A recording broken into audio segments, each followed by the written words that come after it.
in time for the.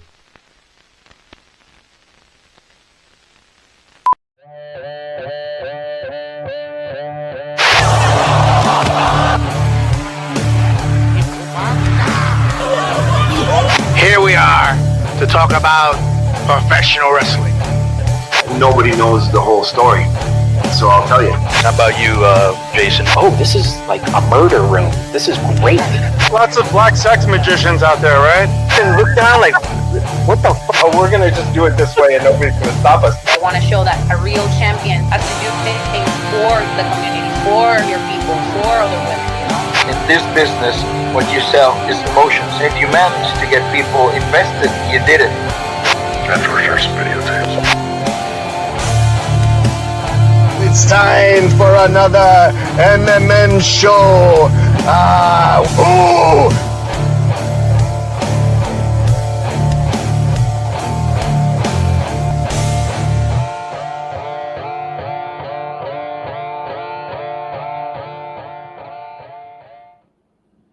Welcome to another edition of Mass Mats and Ma'am. I'm your host, Justin Outlaw Harvey. You can find me on social media at JustinHarvey75. You can find the entire show on social. What, Tony? What are you eating? My blood sugar was very low. I just checked that it was in the 60s, so I had to have like a.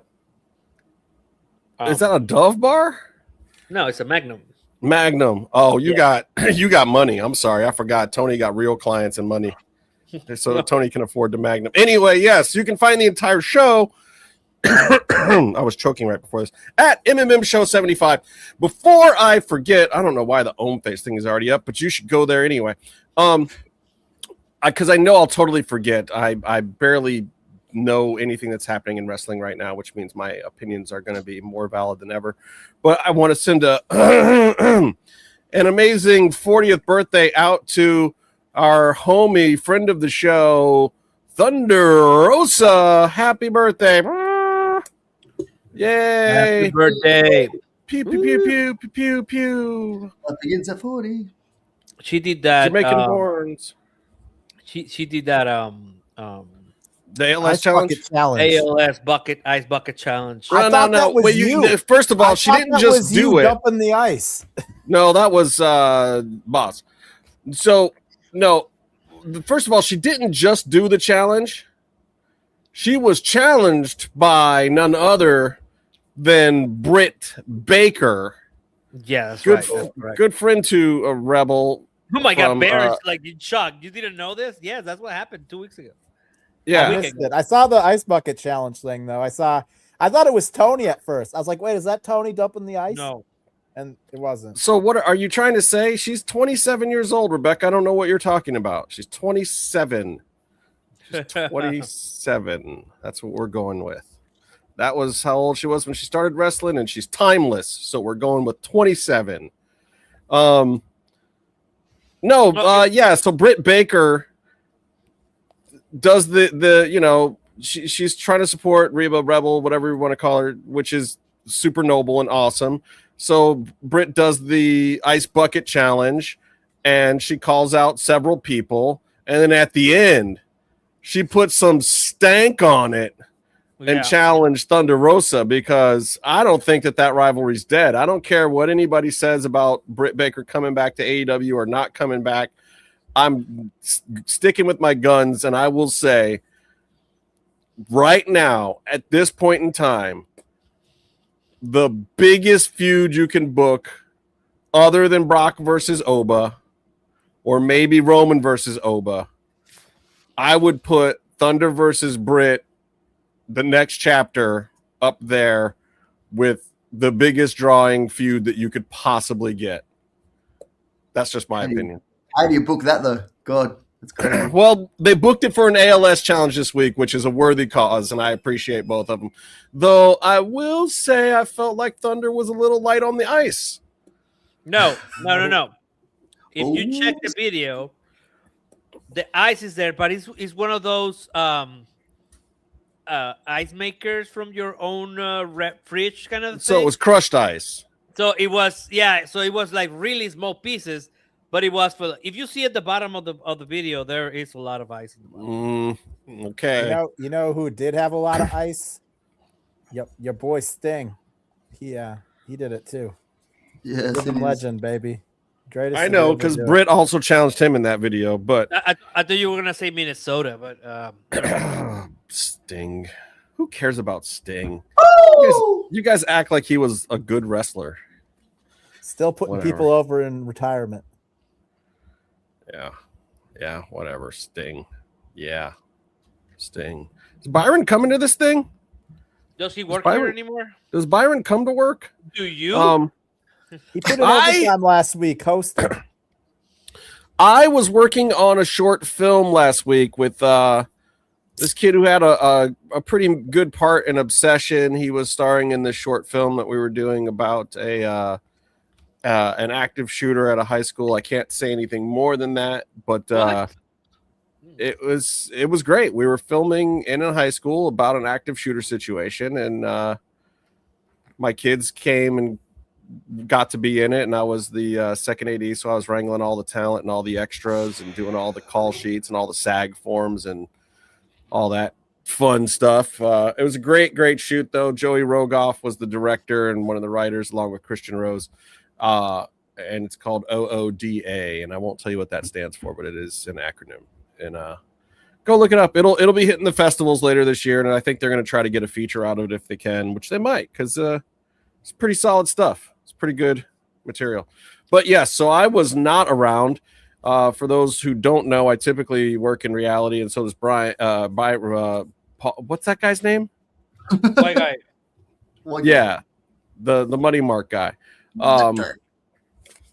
And Bear on occasion as well. And the thing about that business is that we work like 12 to 14-hour days sometimes.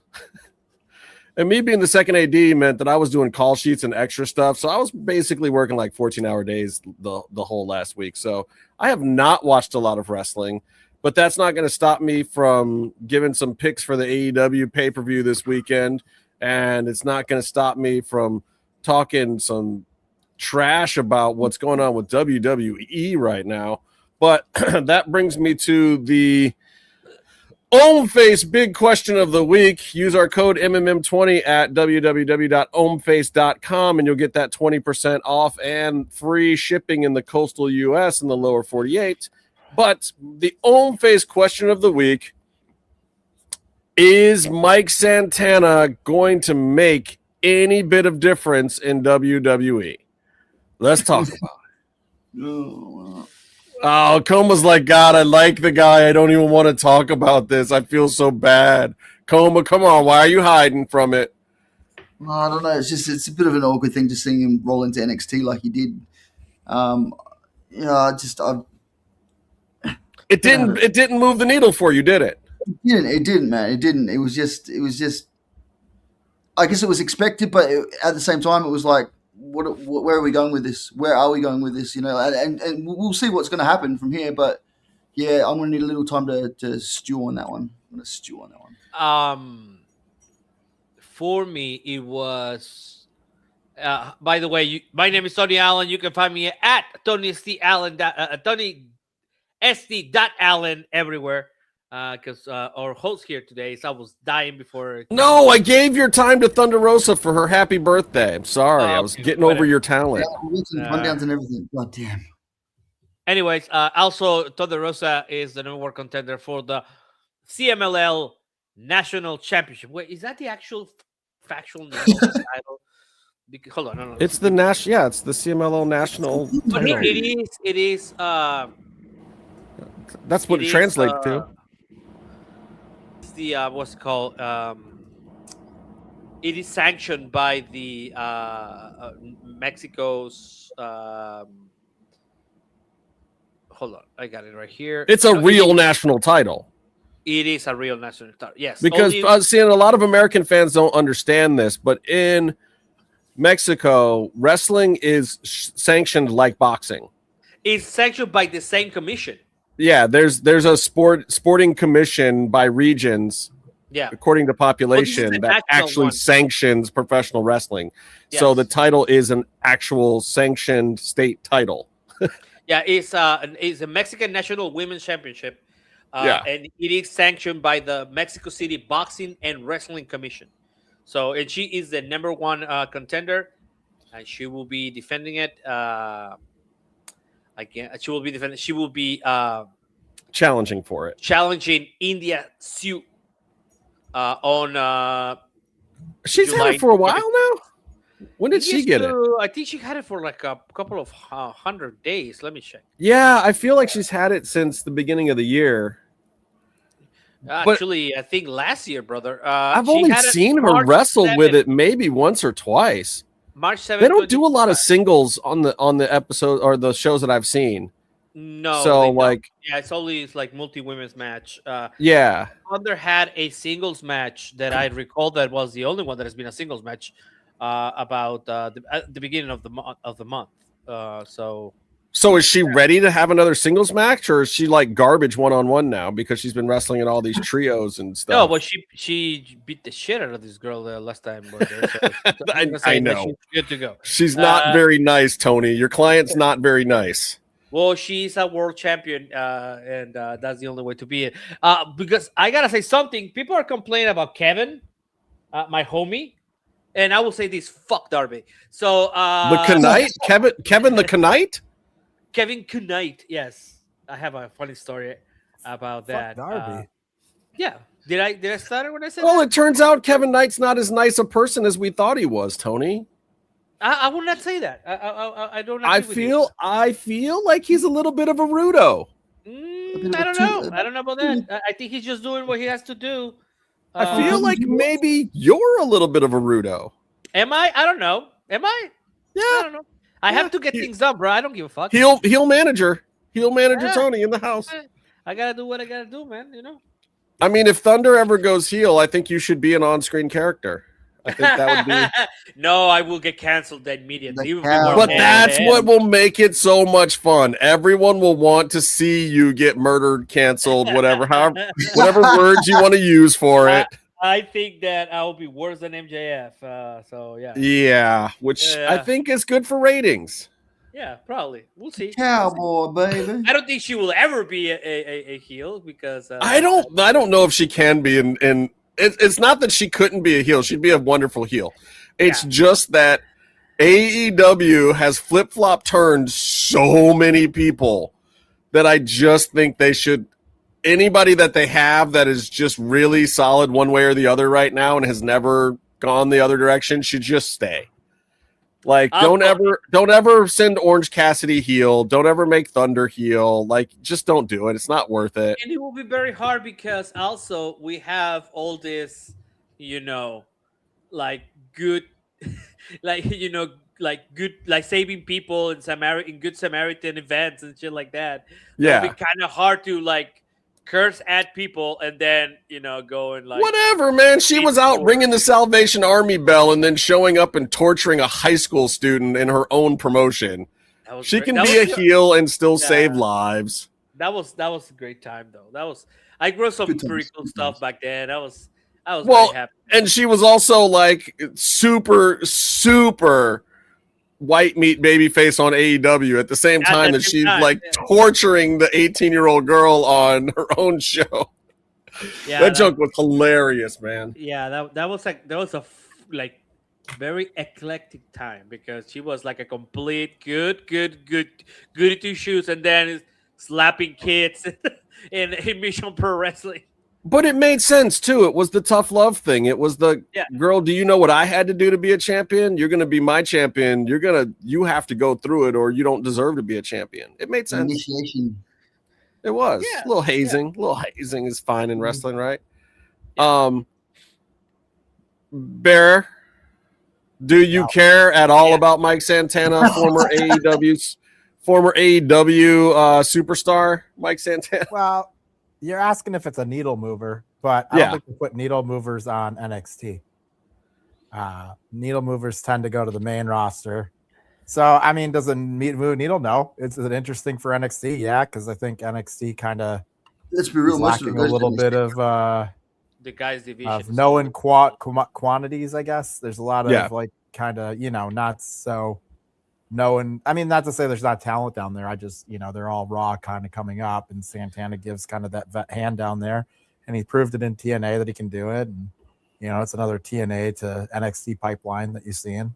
He'll get his little run down there before they bring him up to the main roster.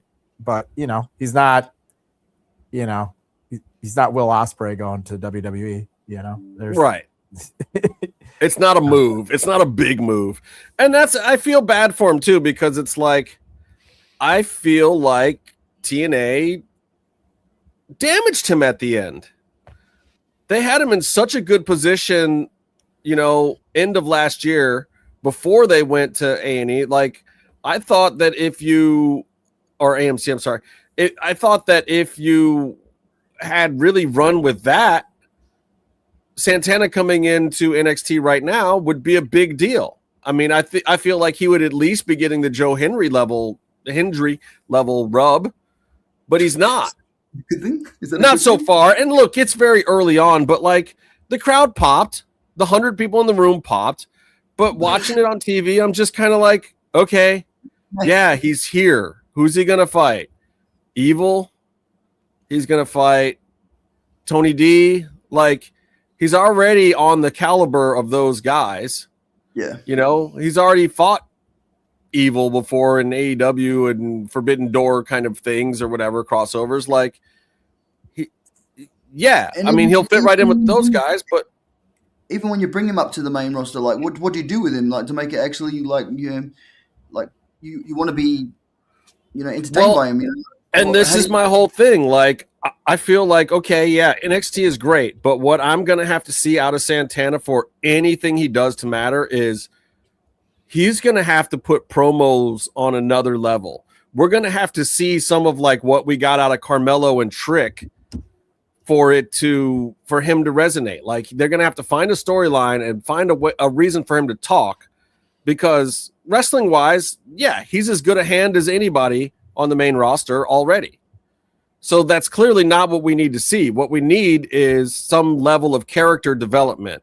They had it going in TNA and they ruined it. So now he's just a piece of clay. He's just raw clay. We know he can be molded into something good, but if WWE doesn't give the fans some reason to think about Mike Santana, he's not going to make it on the name Mike Santana alone. WWE has to refresh him. They're going to have to do something, because when he came in, it was like, I'm thinking about NXT and I'm like, there's not a single person here I care about him feuding with. There's nothing that he's showing up to that interests me. There's nothing new about his character or gimmick. There's, we got to do something with the guy or there's no point to it. And I feel like WWE in general is in that situation in a lot of places. Like we were talking earlier about Liv Morgan in our DM, and it's just like, okay, yes, Liv is the champ. I get it. She doesn't have to always be doing super exciting champ things, but if she's not, you better damn sure be making progress with Sol Ruca and Lyra Valkyria and whatever Becky Lynch is doing and re-signing her, or like you better be making some waves beneath there if you've got her in this holding pattern, because when it comes time to do something with Liv, something needs to be there. It's not her job to have to make every other person. We can be making some of those people now, and it's going to be the same with Santana. It's not like give him the mic, but give him a storyline, because that's what needs to happen. We don't need to see Santana just wrestle everybody at NXT. We already know the guy can fucking wrestle. Well, right? You know what? Actually, like looking at it, it felt sort of the same way that it was with Ricky. A little bit like, like, I don't know where this is gonna go. Where Ricky Saints? Yeah. I'll tell you what, though, I was more excited about Ricky Saints just because of the Nepo connection with Cody Rhodes, and of like, to me, it was like, at least I'm thinking behind the scenes of like, can he live up to the expectation of being Cody Rhodes' homeboy? At least I had that going for me too, But with Santana, I don't even have that. I don't even Would you have like some have- backstage drama, you know? Like he's just a Would you- solid hand. Would Yeah, you but- have been excited? I mean, you said you're not really excited for any feuds on NXT, and I guess the next question would be: if he debuted on SmackDown, would you have been excited for anything there? Again? Yeah, I am waiting for, honest to God, Trick Williams and Santana. Okay. I If they feel had like 4 years from now, that is a WrestleMania, top mid card, maybe headlining match 3-4 years from now. If they had debuted him on SmackDown, it would have signified that he is a lot more valuable than what he is right now. But So there's I mean, only- honestly, how many of the AEW guys or TNA guys have gone to NXT and then come onto the main roster and been like credible everybody generally goes through NXT. I think like Penta and Ray Phoenix were the only two that. Well, I can Hobbs- remember. Hobbs maybe that's better. Oh. So you tell me. Jade Hobbs Cargill. didn't, but Hobbs didn't. Ethan and Ricky did. Yeah, Mhm. So who do you feel the crowd is resonating more with right now? Are they resonating with Hobbs or are they resonating more with Ethan and Ricky? Probably with Ethan and Ricky, but I mean, it makes sense Ricky. because a lot of WWE fans are let's put it this way. I bet you there are more AEW fans that watch WWE than WWE fans that watch AEW. Yeah, And- probably. And so, like, having somebody like Will Hobbs, who's only been in AEW, show up at the Royal Rumble, there's going to be a lot of people that are like, I don't know who the hell this is. At least with Ethan Page and Ricky Starks, you get a little bit of exposure of who they are coming up through NXT first. Now the Well, question and that's I have why it's is- hard to drop Santana right onto the main roster. But also, Santana did get some exposure at NXT already. Yeah, People do know who he is in the WWE universe because of the crossover, just like Joe Hendry. to be fair, like Ethan Page got a pretty good run in NXT with yeah, that's true. With Chelsea. like I think yeah, Ethan he does Page. in belts, yeah. And AAA. And Yeah. I think Ethan Page is I still to this I've said this previously, I'm pretty sure on the show, but I know I've said it. But Ethan Page is still one of the biggest drop balls for me in AEW. And I think in terms of like going to main roster right now, he is probably the bigger of the names that have come up through NXT. Right. And Carmelo. Ethan Page is great, I guess I like Santana's a good hand. I don't know if I don't know if we'll see him. He's not main events and stuff. though, is he? WrestleMania, I guess.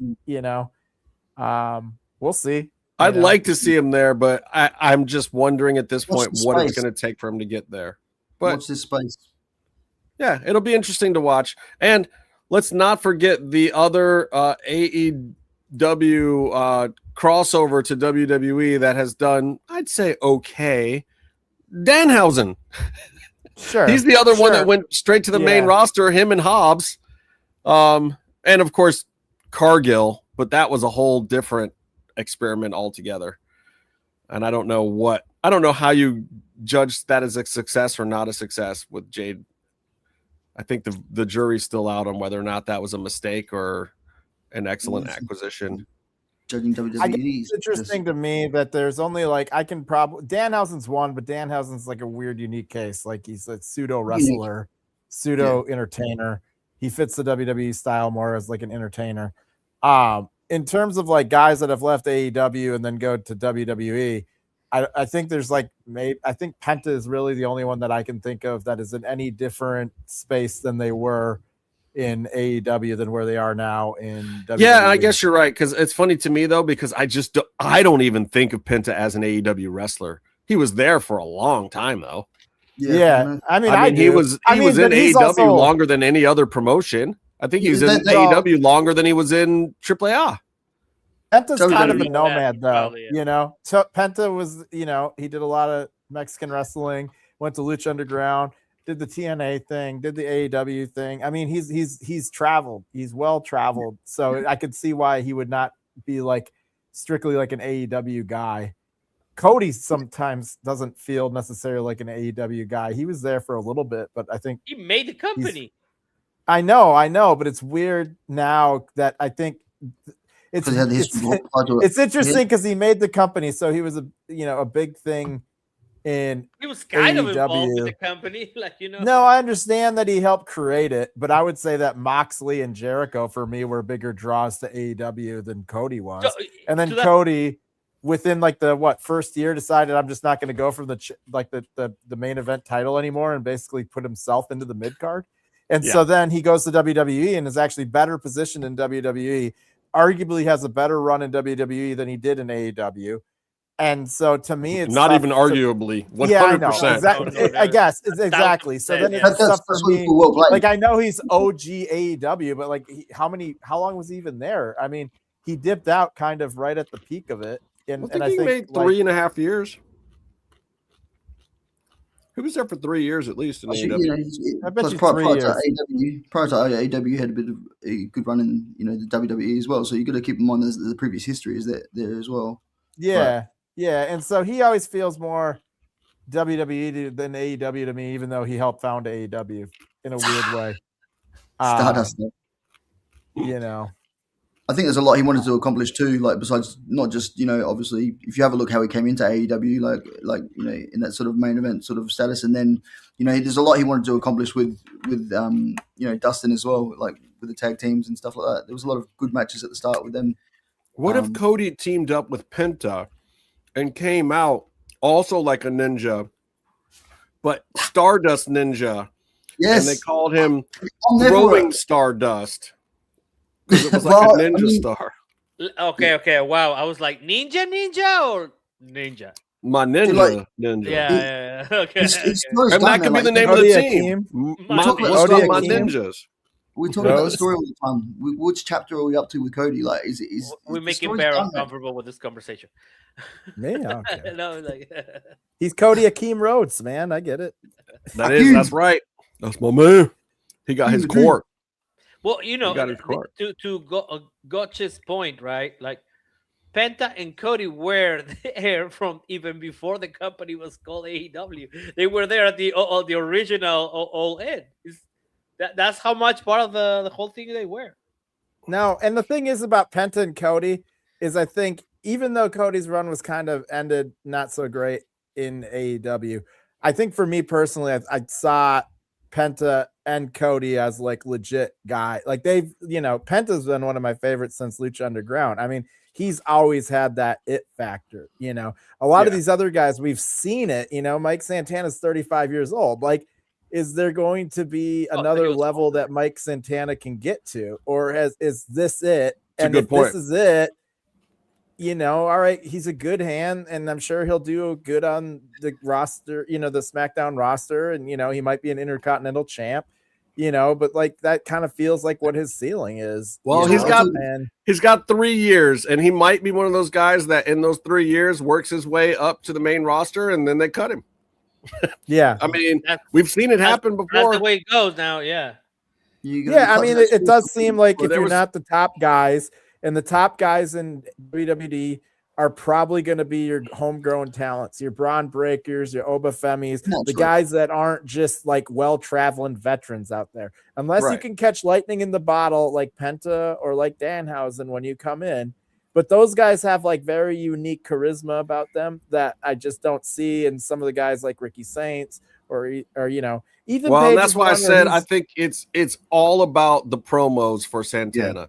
Yeah. I really feel like if he's down there cutting fire promos and in some good programs in NXT, like that can make the difference. Like, look, Trick Williams, people didn't think anything about him at first. He was just the heater guy standing behind Carmelo. He was just some big jack dude. Nobody even thought he could wrestle. He was doing the work the whole time. But then they started giving him the mic. And then the story with him and Carmelo started going somewhere. And then they expanded it. And all of a sudden, Trick was leaving Carmelo in the dust. Like he was more exciting because he looked the part. He sounded the part better than Carmelo. If I'm going to be honest with you, when it comes to Santana, it's one of those things where I think he has to reinvent himself a little bit here. He has to think outside the box a little bit here. How? This is what we're saying. He has to catch fire somewhere with Primo. He has to do something that's outside of like what he's doing currently. Is what I'm saying. Like just change it up a little bit. How? We don't know. Let's watch his space. Yeah, I don't That's what I'm know. saying. Seems kind of He complex. has the opportunity. Complex, huh? The top of that card in NXT right now it's fine. It's not great. It's It's there's boring. been better tops of cards than NXT.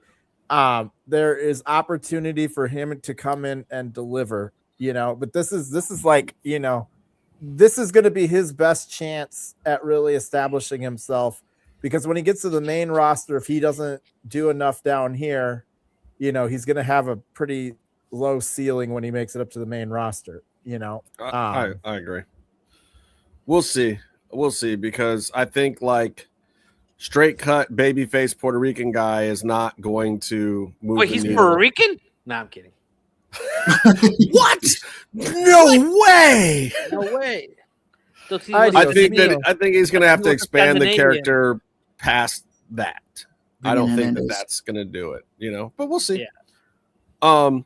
While I'm on WWE, because I don't want to talk a ton of WWE, but you guys weren't around for, or Tony especially. I don't even know if you watched Raw this week, Tony. No. So I was looking at some of the WrestleNomics stuff. They were talking about Netflix, and I was thinking to myself when we were watching Raw earlier this week, and Meefloaf and I were chatting, it was just like, how dare they make a program this bad? That's how I felt. It was just like, how you gonna do me like this, man? Like, do I really mean nothing to you? You just gonna slap me in the face like that with this programming, WWE? This is terrible. And then I saw this Netflix thing, and it's like, it made me realize a few things, and I kind of wanted to run these things by you guys. So the numbers are actually down year over year on Raw. On Netflix. Since the Netflix. Right. Now, Ooh. a big part of that, however, is the fact that that initial episode in those first 2 weeks were such gangbuster numbers that it's hard to compensate back up for that. So that's skewing things higher for last year because those first episodes were so high. Because if you look more to some of the later quarters and match them up against the first 2 quarters of this year, it's a little more even, but Raw is still actually down compared to quarter 3 and 4 of last year even. So it's not just the debut. It has gone down. However, all of the other programming that is WWE related that airs internationally is way up.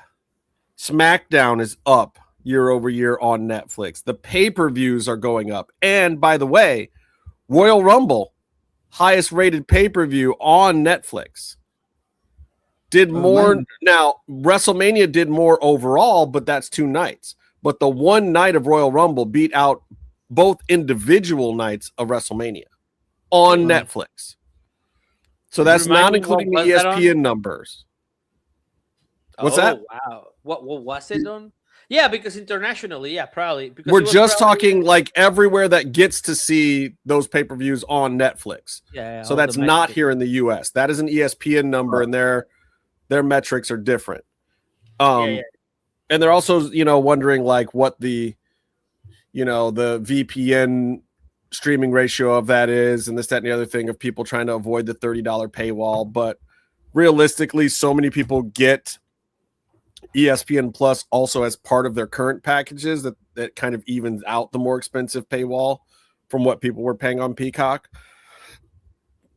So it's estimated that access to the pay-per-views on ESPN is still actually right around what the Peacock numbers were, because Peacock wasn't as heavily a subscribed to service. Anyway, but I'm looking at these numbers and I'm just like, well, I see what's happening here. They're not losing money. They're making more money. More people are gravitating towards it.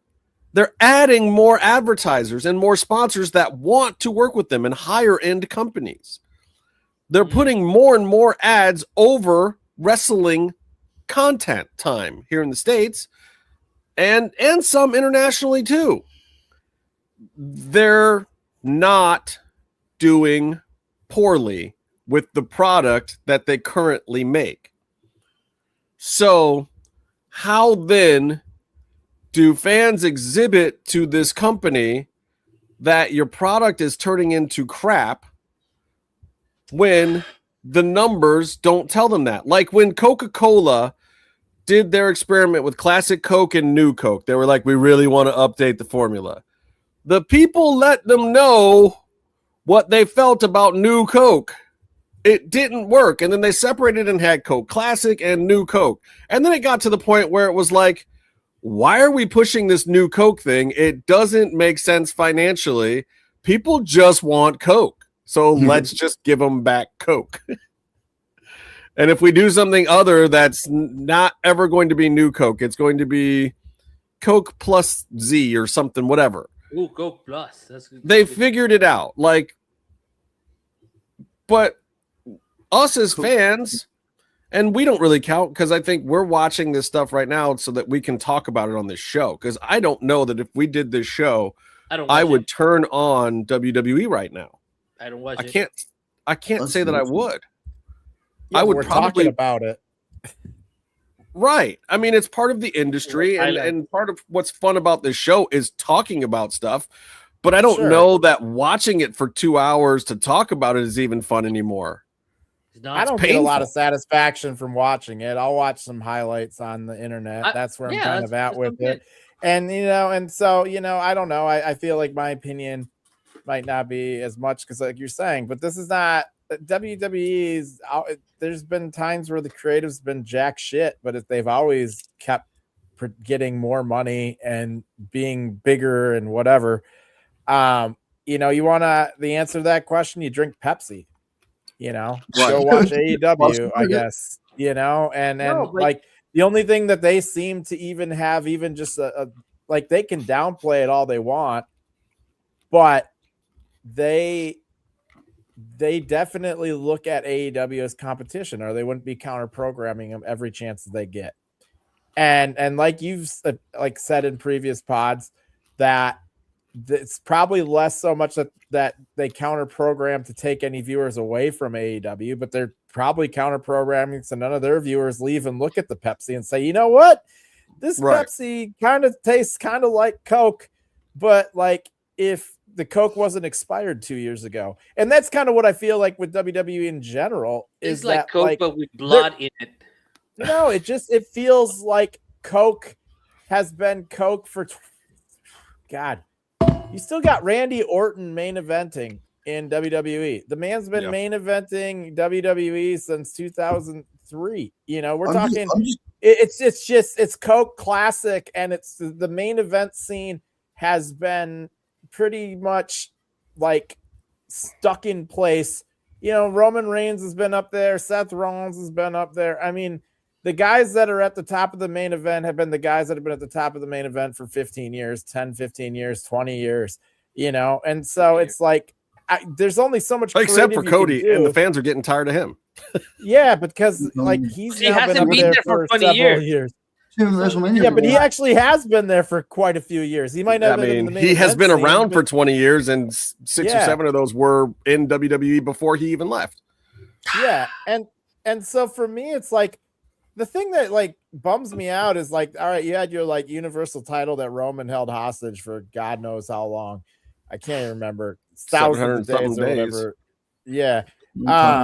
And then they created this other belt, and it's like, all right, like, why couldn't you have used one of these belts to start establishing your next crop of main eventers? Like give them a run with it. Like you could have made.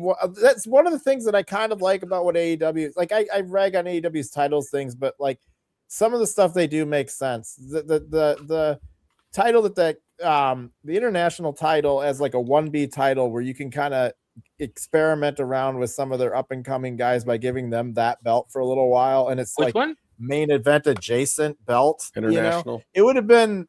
Yeah, it would have been great if WWE would have done that with their belt. Kind of made it a more like 1B, like not like you have your Universal title and then you have the other title. I don't even know what they call it anymore. It used to be the world heavyweight title. Yeah. That should have been your 1B, Now it's the fake man. big gold belt. Yeah, that should have been like your up and coming. Oba should be having that title right now. You know, Braun Baker should be fighting over it. You know, I mean, there's all these Logan Paul. You know, I mean, you got to establish these guys with a title that actually makes sense. RC Cola. RC Cola. Yeah, remember I love RC Cola. Actually, I'm not even joking. I love you know RC. What? They had RC Cola in Mexico for a while, and then he went away, and I kind of missed it. Yeah, that's like budget cola. I like it's RC. not. It's a pretty good brand. It's like and then RC Cola is like a budget brand over here. Also, you know, the Coke versus the Pepsi thing is not anymore. Dr. Pepper is the second drink in the United States now. Dr. Pepper rocks, dude. Dr. Pepper's awesome.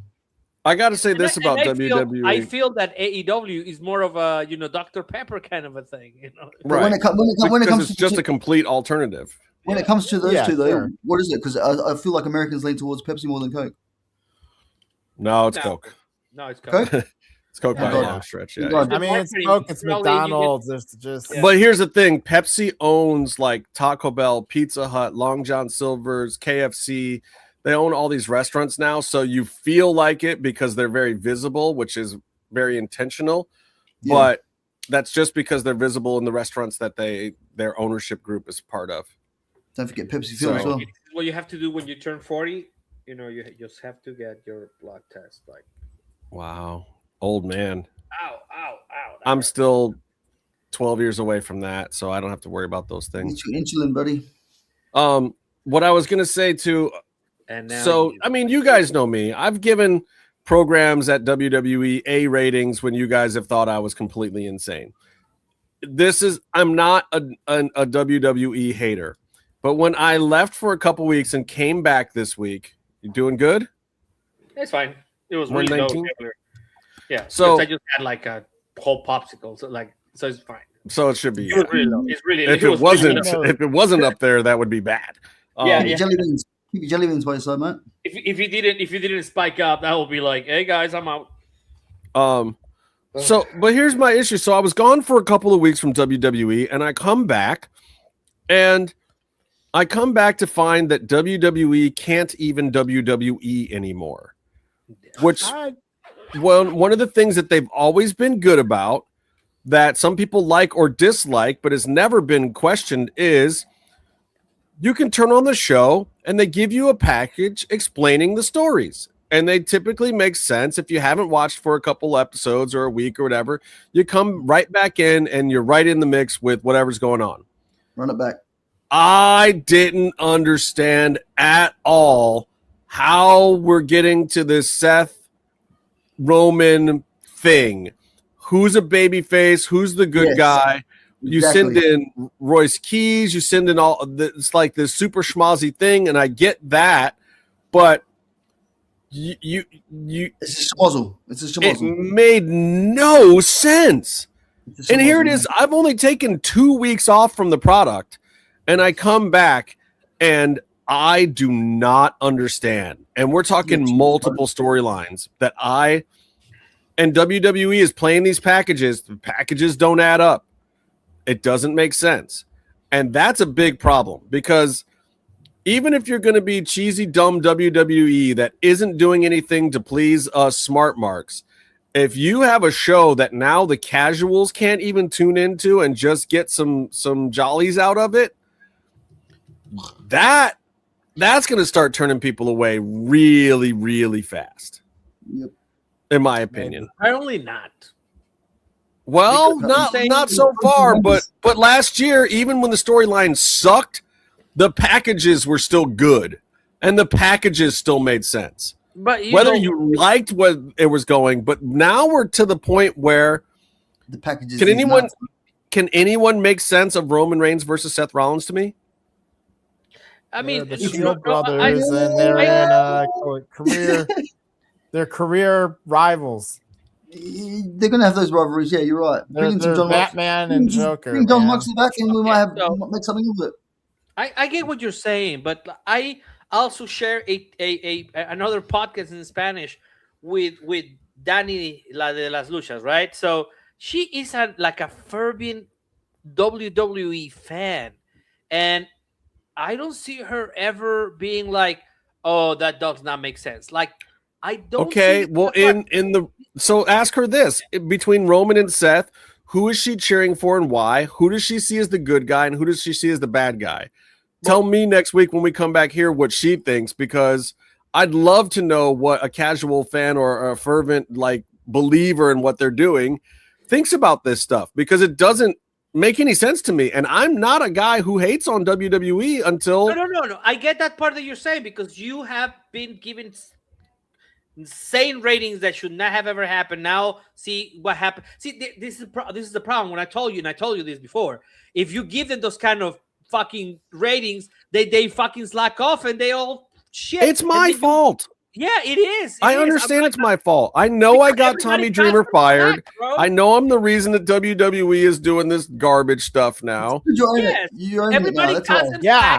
You start Road Dogg doing was it, holding now it we have together, to man. It's the first step to being a real boy. There's gotta be a line of defense when we do this shit. You're learning, bro. Otherwise, this fucking breakthrough, and they don't have to do shit. But I'm curious. You do have to ask her for me. I will. That's how she views this feud and how it makes sense, and like how is she invested in it? Is it just because Roman Reigns is hot? Because believe me, I know some girls that are like, Roman Reigns is the baby face because he's the hot one. What do you mean? I'm gonna go like it may be crazy here. Like, it's just that right now, and this happens with a lot of stuff. It's like, okay, so Road Dogg was holding it together. Yeah, never forget. That's our 9/11. Never forget Road Road Dogg. Road Dogg was holding it together. It's only gotten worse since he's left. He has only gotten worse. That is the fucked up part. It really has. You really refer. Anyways, so okay. So has anybody here gone and seen the Odyssey? Yeah, I saw it's it. A fantastic movie. Yesterday. It's great. I love it. But now people are like, right now I feel that people are just going to see it because that's the thing that you have to see. It's no longer about the quality of an amazing film, but now, like, I've never seen the 70 millimeter, like 70 IMAX screen booked for the next 4 months. And I can't even see it on IMAX here in Cleveland. That's what I'm saying. But now, and that is the same process that happens with WWE. It's just the thing that it's on. I remember. I don't know though. You don't think it's the good word of mouth at how good it was? Like, people were trying to cancel that movie because of how woke it was, and then when it actually started hitting those preview showings, people were like, "No, it's really good." And having been a lit major for a while, I understand why it's really good, because they didn't just make the Odyssey; they took like some people's senior theses and made and juxtaposed PTSD onto Odysseus and explained that part of him being lost in the wilderness was his own guilt about the war before he could come home. That's genius, and that makes people compelled to watch a 3-hour movie and love it. My son said it's his favorite movie of all time. Well, and also there was this secondary reading about lesser children that we could go into about, like, so your children are not as great as their parents, and because the second generation, Gen Xers and millennials and alphas. Okay, all that stuff. Yes, I get that part. No, and don't get me wrong. I love the movie. I'm a fan of Nolan. Like, I been a fan of Nolan. But all I'm saying is he didn't just go through the motions. He could have just made the Odyssey, but what he did was he took the things that people have been putting behind the Odyssey for a long time, pick some of his favorite ones that made a good narrative for a viewing audience. Okay, and this is part of what these wrestling companies are not doing. Yeah, but how many of the people that are going to the theater that are fooling the theater, like, it's just filled of people, how many are they coming out with your feels of the movie? Like, how many of those people are coming out and having a moment of reflection of what is to happen? I don't know. I mean, like, I'm sure that it's very low. What I'm saying is my cousin who was disabled loved it too. She came out. We saw Disclosure Day last week. Okay.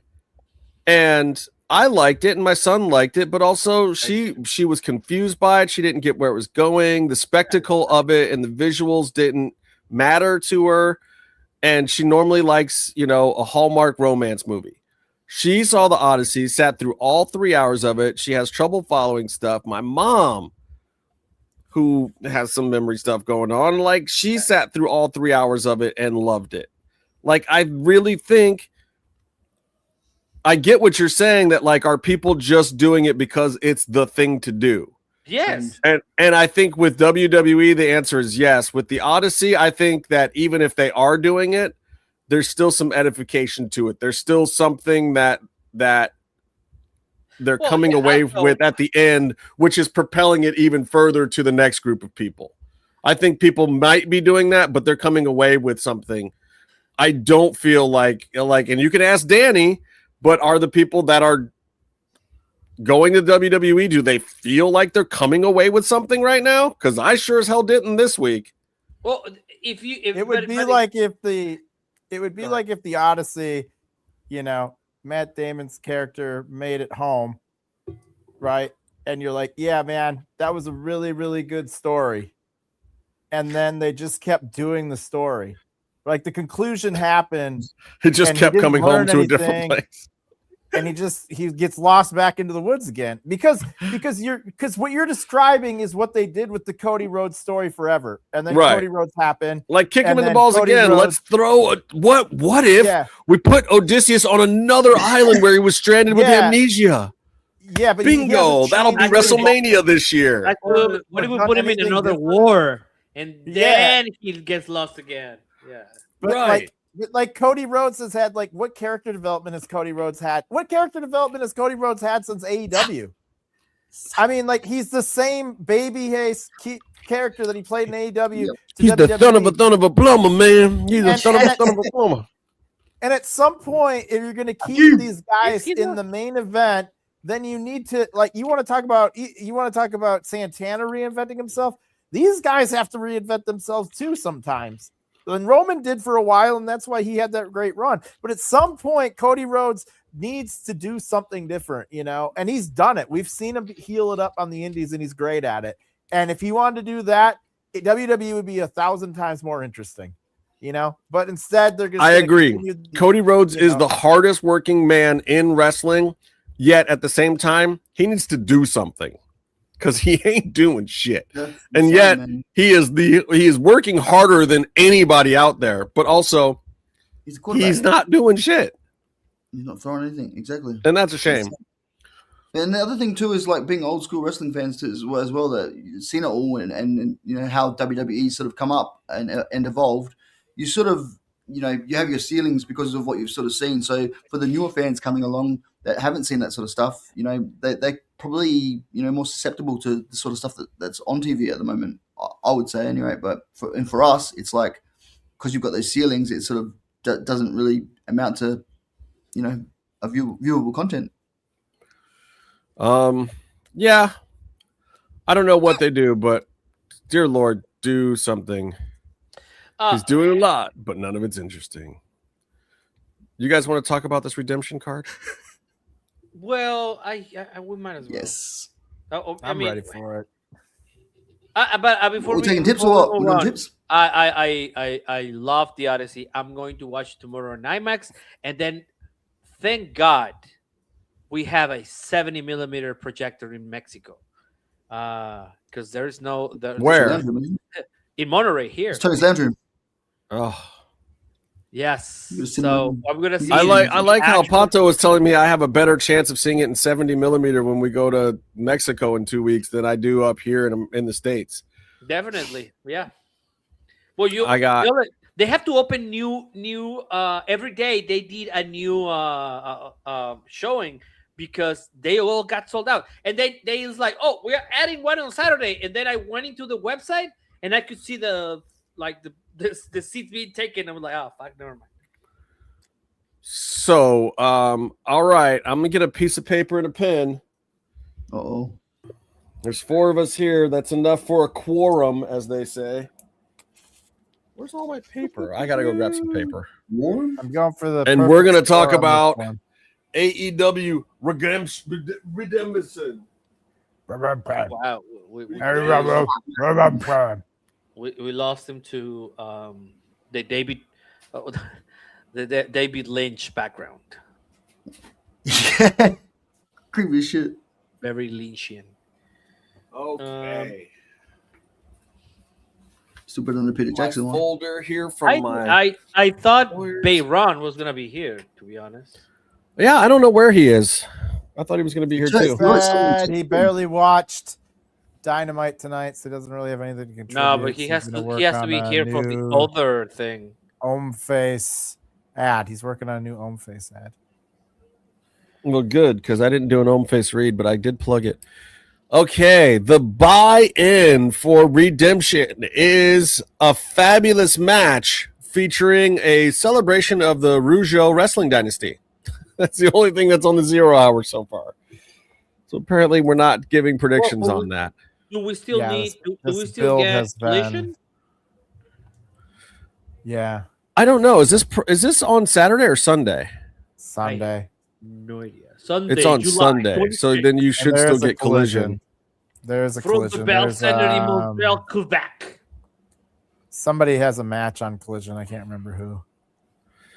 So a no DQ match against the Painmaker, Chris Jericho versus Tommaso Ciampa.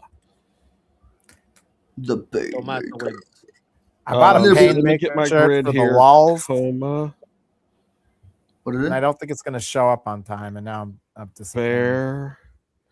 Who's not going to show up on time? I said I bought a Painmaker T-shirt for the walls. Oh boy! For the walls. I was gonna wear it at the pay-per-view on Sunday. I don't think it's gonna get here on time. What do you think of that? What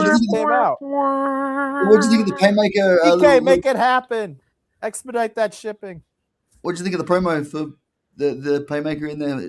I'm Batman. Chris Jericho had his Dark Knight voice going on. I'm sold. Oh, I didn't have it with sound at that moment.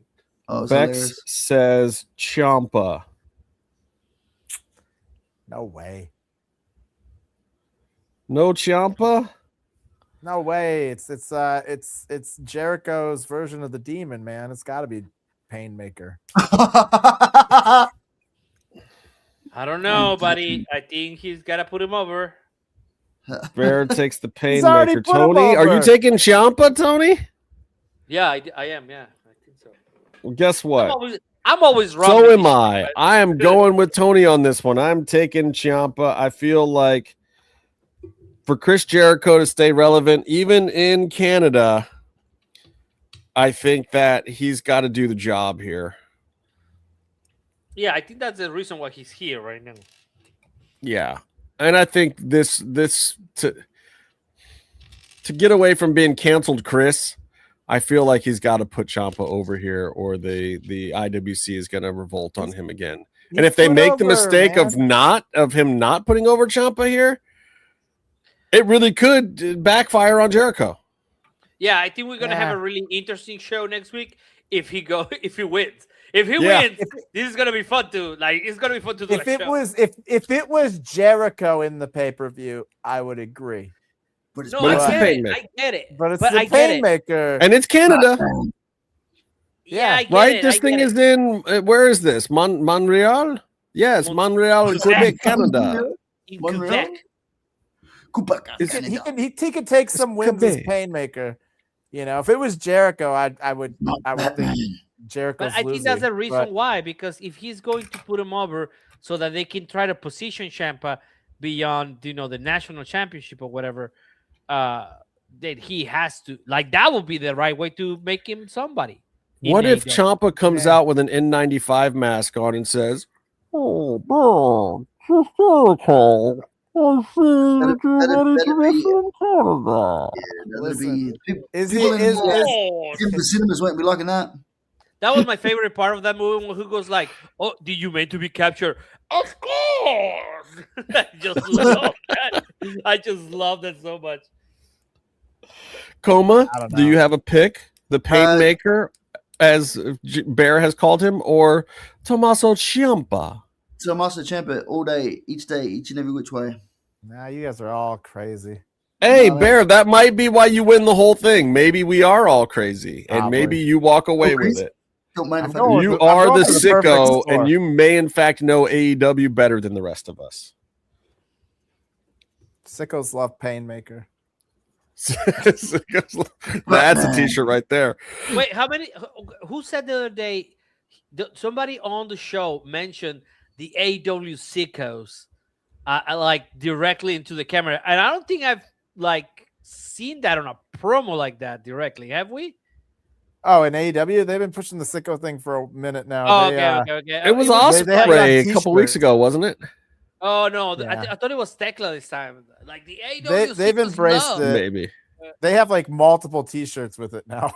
Oh, okay. Okay, Willie Boy Ospreay and John Moxley versus the Young Cucks. Young Cucks. Young Cucks. Like that. No. But the question here is, how quick will John Moxley bleed?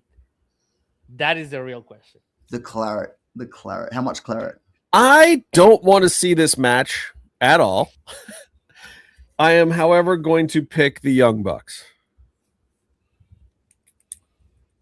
Yeah, they've really won too much in the last few. I battles. feel, and the reason why I want to pick the Young Bucks here is because if there isn't something that falls apart a little bit in this match in some fashion, then what are we doing?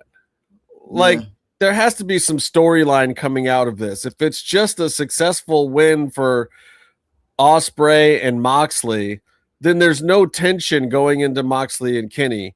And even going back to the very first part of AEW Dynamite tonight, like, I don't want John Moxley to be a babyface, but the biggest babyface thing he's ever done is to walk into that room and look at those two guys and go like, there's no fucking tension between either of you. This is what is this wrestling? What are we doing? Like, go play patty cake. Screw you guys. That's the biggest pop Moxley's ever gotten from me. It was pointing out how bad a feud it is. But that also in my mind was like, oh, I see what they're doing here. We're going to have a reason for them to feud in the next couple of weeks. That probably isn't going to do it for me. You know, but at least they're looking for a way to make this babyface versus babyface thing. Like, they're acknowledging, yeah, it's lame. There's no heat here. We'll get to it. We're going to give you guys some reason for some heat. And it's going to be the Moxley in between them and the, you know, mistimed V triggers and all that crap. And now they're going to be mad at each other. And it's not going to be a real blood feud, though. You know, like, oh, man, I'm going to get in trouble for saying this, but you know what I hated? Bear got off camera if you're going to piss off TK. He doesn't want to be a part of it. He doesn't want to be. Yeah, he's probably right. I shouldn't even say it. I hate they changed MJF on the poster for Mexico City. Yes. To Kenny. To Kenny. So, yeah, right? but I mean, you know what's going on, right? No. What do you know? I'm Batman. The injury. It was no, legit. I know, but we have a pay-per-view on Sunday. When the But he can't do anything. He can't be at any of them. He's rehabbing. No, man, but I'm talking about Kenny. Why would you don't wait until next Monday to do that? So that to put him on the poster with the belt? So we don't, think that Kevin now won't be winning. Are you saying I should not pick Kevin Knight against Kenny Omega? Well, not after they ruin it on the poster.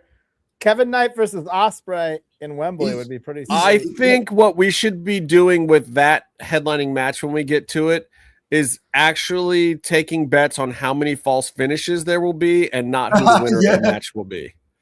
Because I don't think that anyone is going to deviate on their pick for that match as much as I think all of us would rather see Kevin Knight win. I don't think that any of us believe there's a chance that that's happening. Are both belts on the line, or is it just the one? Bonus points to let you guys get back into the game. No, it's a world title match, so it's only the world title on the line, I believe. Anyway. All right, so you guys got to pick a winner between Ospreay and Moxley versus the Young Cucks. I'm going with the white guys. Wow. So that'd be I think Ospreay and Moxley, whitest guys then. the whitest guys. Is that the Yeah. Young Bucks? No, pretty those still white. the yeah. It's still Ospreay and Moxley. Yeah, that's pretty much yeah. Osmox. Tony picks Osmox. Osmox. Yeah. Death Riders. They're Death Riders. No, Yeah, let's man. stay away from the name. They're That's what Osmox. they are. That's what they are. Oxmox. Bear, are you picking Osmox or are you picking the Bucks here? I'm thinking the Death Riders. I think the storyline that they're gonna tell is that like they keep hinting at the Will Ospreay going heel thing here. He's gonna have to do something to the Young Bucks to get the win. That like basically, I think Mox coaxed him into doing something to the Young Bucks to get the win. Maybe the Tiger Driver or whatever. The Tiger think Driver, they whatever. That would be a great Yeah. name for a Orange. I'm gonna Cassidy knock you move. out with my Tiger Yeah. Driver, whatever. That would be Tiger Orange Shaw. Cassidy's move. That should be like his that should be the Yeah. move that Like his super finisher. yeah. That's Tiger the Sol Driver. Ruka version. Tiger Driver, whatever. They're gonna have to do something to put the Bucks down, and it's gonna be another one of those like that's another ruthlessness out of that Mox is teaching, Ospreay, and they got the win. And then that's gonna piss off Kenny because I don't know, one of them's gonna come out in a next. And then race Kenny's the gonna do next the week run or in for the something. save, but get beat down so that Captain wins in the big match later in the night. Yeah. Nah. Great move for Riddle. Why is true. this other computer so? So He'll yeah, I call got it the Death Riders. bro, Tiger, whatever. Bro. That's not an act from Riddle, though. Bro Driver. That Bro- dude Bro is Driver. is- Super Bro Driver. is high. All right. Bex, who did you pick? Bucks? Bex got Bucks. It's tough. It's tough. I hope Byron likes these picks because you and Byron are sharing picks. You're doing his picks for him, Bex. Look, And we've got a pretty decisive splits here. Yeah, but you both make good points too. We There are only good have points. done two, so yeah. I know, but it's not like they're unanimous. Sometimes you get on these AEW pay-per-views and then the finish. It's a good story. and Well, everybody, these pay-per-views kind of like I'm like out of the blue. I know. Well, and that's the other thing too. It's like Forbidden better. Door. God, that Forbidden Door. I feel like they have to do some stuff in this pay-per-view that feels like it's exciting, but actually isn't because All In is already done. Grand Slam is already done. Like nothing can happen really for real until All In. So the way I'm looking at my picks is kind of like, what is the best non-finish finish that they can get out of this thing? But it also makes it interesting because a lot of times those are the ones that you don't know. Like I think we all know Kevin Knight is not headlining All In. Or is he? And by process of elimination, if he's not headlining All In, why would you give him a run with the belt right now? And you can't ever write out like just adding him in as an extra stipulation, like like a triple threat match all of a sudden. Not that it will be, but you can't write that out. And don't get me wrong, like Tony Khan's not past doing something like that. Or if something was going on with Kenny all of a sudden that we didn't know about, like he pulled up injured out of that last match, it could always happen. Yeah. It's just, if you're realistically looking at the book, Kevin Knight is not going into All In the main event against Will Ospreay. Yeah. That would be a didn't say fabulous that, homie. match. That would be a better match than Kenny Omega versus Will Ospreay, by the way. That is right. I do not support the comments that are making right now, my homie. That would be a better match. so you're I'm taking saying Kevin Kevin Knight. Knight. I think Kevin Knight is a more entertaining wrestler to me than Kenny Omega any day of the week. In a ladder I would match. take Kevin Knight as In a ladder champion match. over Kenny Oh, Omega in please. a second. I'll take that in a ladder match. You know what? I think Kevin should have decked fucking Fletcher tonight. Hell yeah. He did. Hell yeah. No, He no, touched his title. Yeah, but when he went with the thing, I was like, you should just Yes. But You're it doesn't not need the family's very help. Byron. Doesn't need the family's help. That's why I'm not a wrestler. It's classic. I don't know. I enjoy this tease that they're doing with the Don Callis family. Okay, Now well, good. They're writing it for somebody, at least. The question is, How you know? How you is, know? How you know? How you know? Oh, what you know? What you know? What to your point, Bear? I think that the Don Callis family is gonna crumble like a sinking Sack of ship. spuds. It's just gonna be crazy, and then the last remaining people on that thing are going to, How do you topple a building with 20 million bricks in it? Come on, man. You can knock a brick or two out, and it's still got 100 and something, whatever. You know, it's like. Let me in, not Coma, who did you pick here? look, Osmox or the Bucks? What is Coma doing? Death Riders. Osmox. Oxmox. All I right. can't see any momentum. What else do we got on this card? Let me look. I bet they Double chain match: Jay White and Juice Robinson versus the Dogs. Woo! This is my vote for the damn it, it's just fun. Shut up and watch it match of the night. I'm excited. It has no bearing on anything other than just shut up and watch it and enjoy it. Yep. Oh, I think this. But that also makes it very hard to pick a winner here. I think this match is the kind of match that will make our friend Dani La de las Luchas queasy. Yeah. Yeah. Like, it's what the gonna fuck? She's gonna be like, "Why are they doing this?" I mean, bring her around. I want them to give the win to the Dogs, but I feel like with Jay White just coming back, he gets the win here with Juice. Yep. Nah, they're gonna give it to the Dogs. Bear, you're going Dogs on this one. I'm thinking my we'll see. Logic. My logic is I think Gabe Kidd's coming back and gonna he's gonna win the match for the Dogs. I could see Gabe Kidd coming back. I don't think this feud's over. And I could see Gabe Kidd coming back and maybe extending the feud a little further. I think that happens, but I don't think it costs White and Juice the win. I think he comes back after the pin because Tony Khan does stuff like that. But why would he come back after the pin? He should come back and. I've been asking that question for Tony Khan bookings for years. He does it all the time. He can't not give the crowd the good time feeling. Get him, man! Get him! And then it's a stable thing though. It's not like Gabe Kidd's back to do something. Like, oh, he's here to challenge White now. It's gotta be like, oh, Gabe Kidd pops up from underneath the ring and whacks White in the head. 1, 2, 3.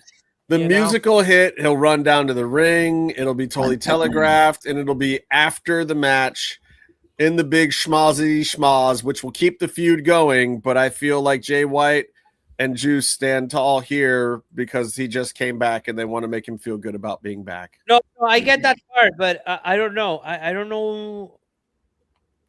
I don't think you will make the Dogs strong. Like, I think that will disappear if you don't give them the win here. I don't disagree. I want the Dogs to win. I just don't think they're going to. My only speculation is Gabe Kidd's visa shit still fucked up? Because if it's not, then yeah, I can see White winning.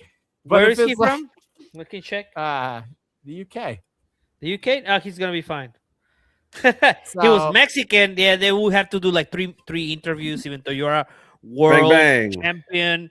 And I want the guns. I mean, I do. I like both these guys, and I kind of just want them to keep feuding for a little bit. Their promos on Collisions have been awesome. They've been super funny.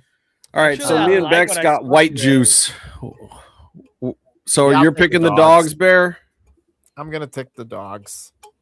That one might bite me in the ass. Don't bite me in the ass, Dogs. Tony, are you taking the Dogs? Are you doing it? Yeah, I think so. It's just that I don't know. Yeah, somehow for the first time ever, Bear is making sense. I'm kidding, bro. I'm kidding. No, I think what he's saying. Because my point is that if you have the Dogs lose, then didn't they just lose 2 pay-per-views ago too, or like a pay-per-view ago? I mean, what the fuck are they doing? This is kind of like a no-win scenario. Like What because- else are the what else is the gang bang bang bang gang bang gang gang bang bang gang You going know- to do right now gang bang until bang gang? after the White came back at a weird time. They really don't have shit for him to do Nothing. at Wembley, and so I could see Until he them setting beats up- the dogs and calls his shot for the no Continental or Championship or whatever the fuck they're gonna have who's him from do. the UK. Gabe Kidd's from the UK. How does that relate? So they set up the Jay White Gabe Kidd match at That makes more sense. Wembley. Yes, You know. I'm not disagreeing with that part. I just still think they do it after the triumphant Jay win, which is why Jay is going to go into All In with momentum because Tony never sends somebody into a pay-per-view without a win. He's going to get the win at Wembley. White's going to get the win at Wembley. It's going to reset them to be able to do something after Wembley that actually gets them up Yeah, higher but in the Tony card. Khan's mind, if he loses here, he's not worthy of the Wembley match. No, That's just how they TK have thinks. They have a promo. They got a story gonna- all set up for it right now. He won't do it. It's just what I look. You might be right, but I think you're right about where it's going. I don't think you're right about how it's going to get there. The only thing that I will say is interesting to me is that like the dogs are a bit confusing, right? Because like clearly Clark Connors or whatever is like here, but like Finley and Kidd, like Kidd's been in AEW longer, is kind of associated with the Death Riders, has more of a history in AEW, probably the bigger name. But Finley, on the other hand, has been like the leader for a long time. And I'm just like, what is the hierarchy there? Right. It should be Clark as the leader because he's the best wrestler out of all of them. Yeah, That's just not my the best opinion. personality, though. Nope. Sure isn't. Technically got all the personality in that family. Yeah. It's not Clark. But that's part of why they're a good match. Because two of her would it's the be dogs. a little too much. All right, it's the Kid comes dogs. back. Coma. I think it's going to be the Guns, mate. Guns are going to take Old Yeller around the back of the shed, mate, and put it down.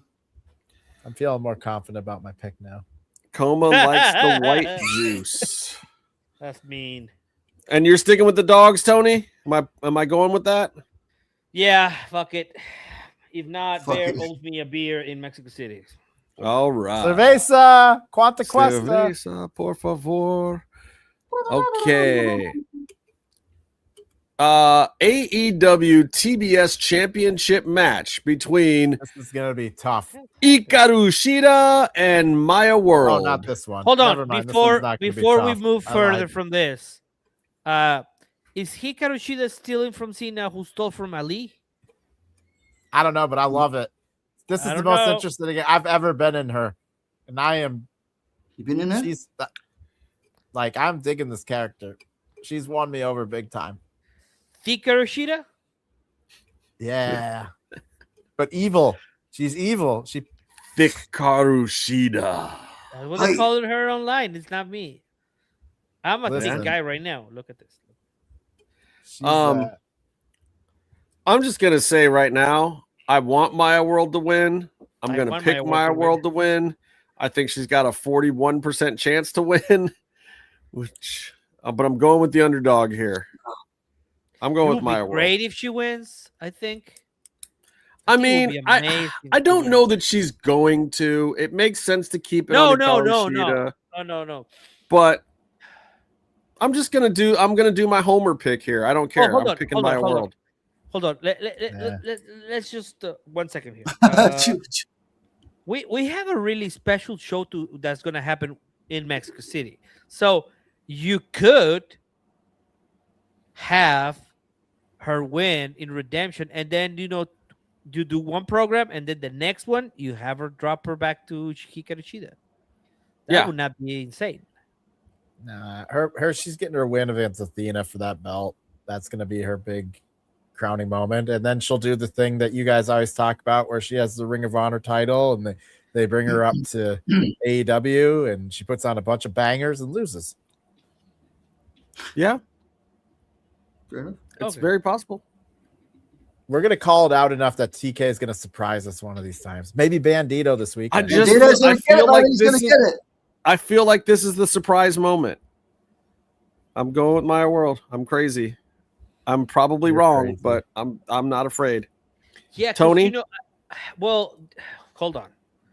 So this is gonna be my reasoning Talk behind yourself this. into it, Tony. All right. Reason away.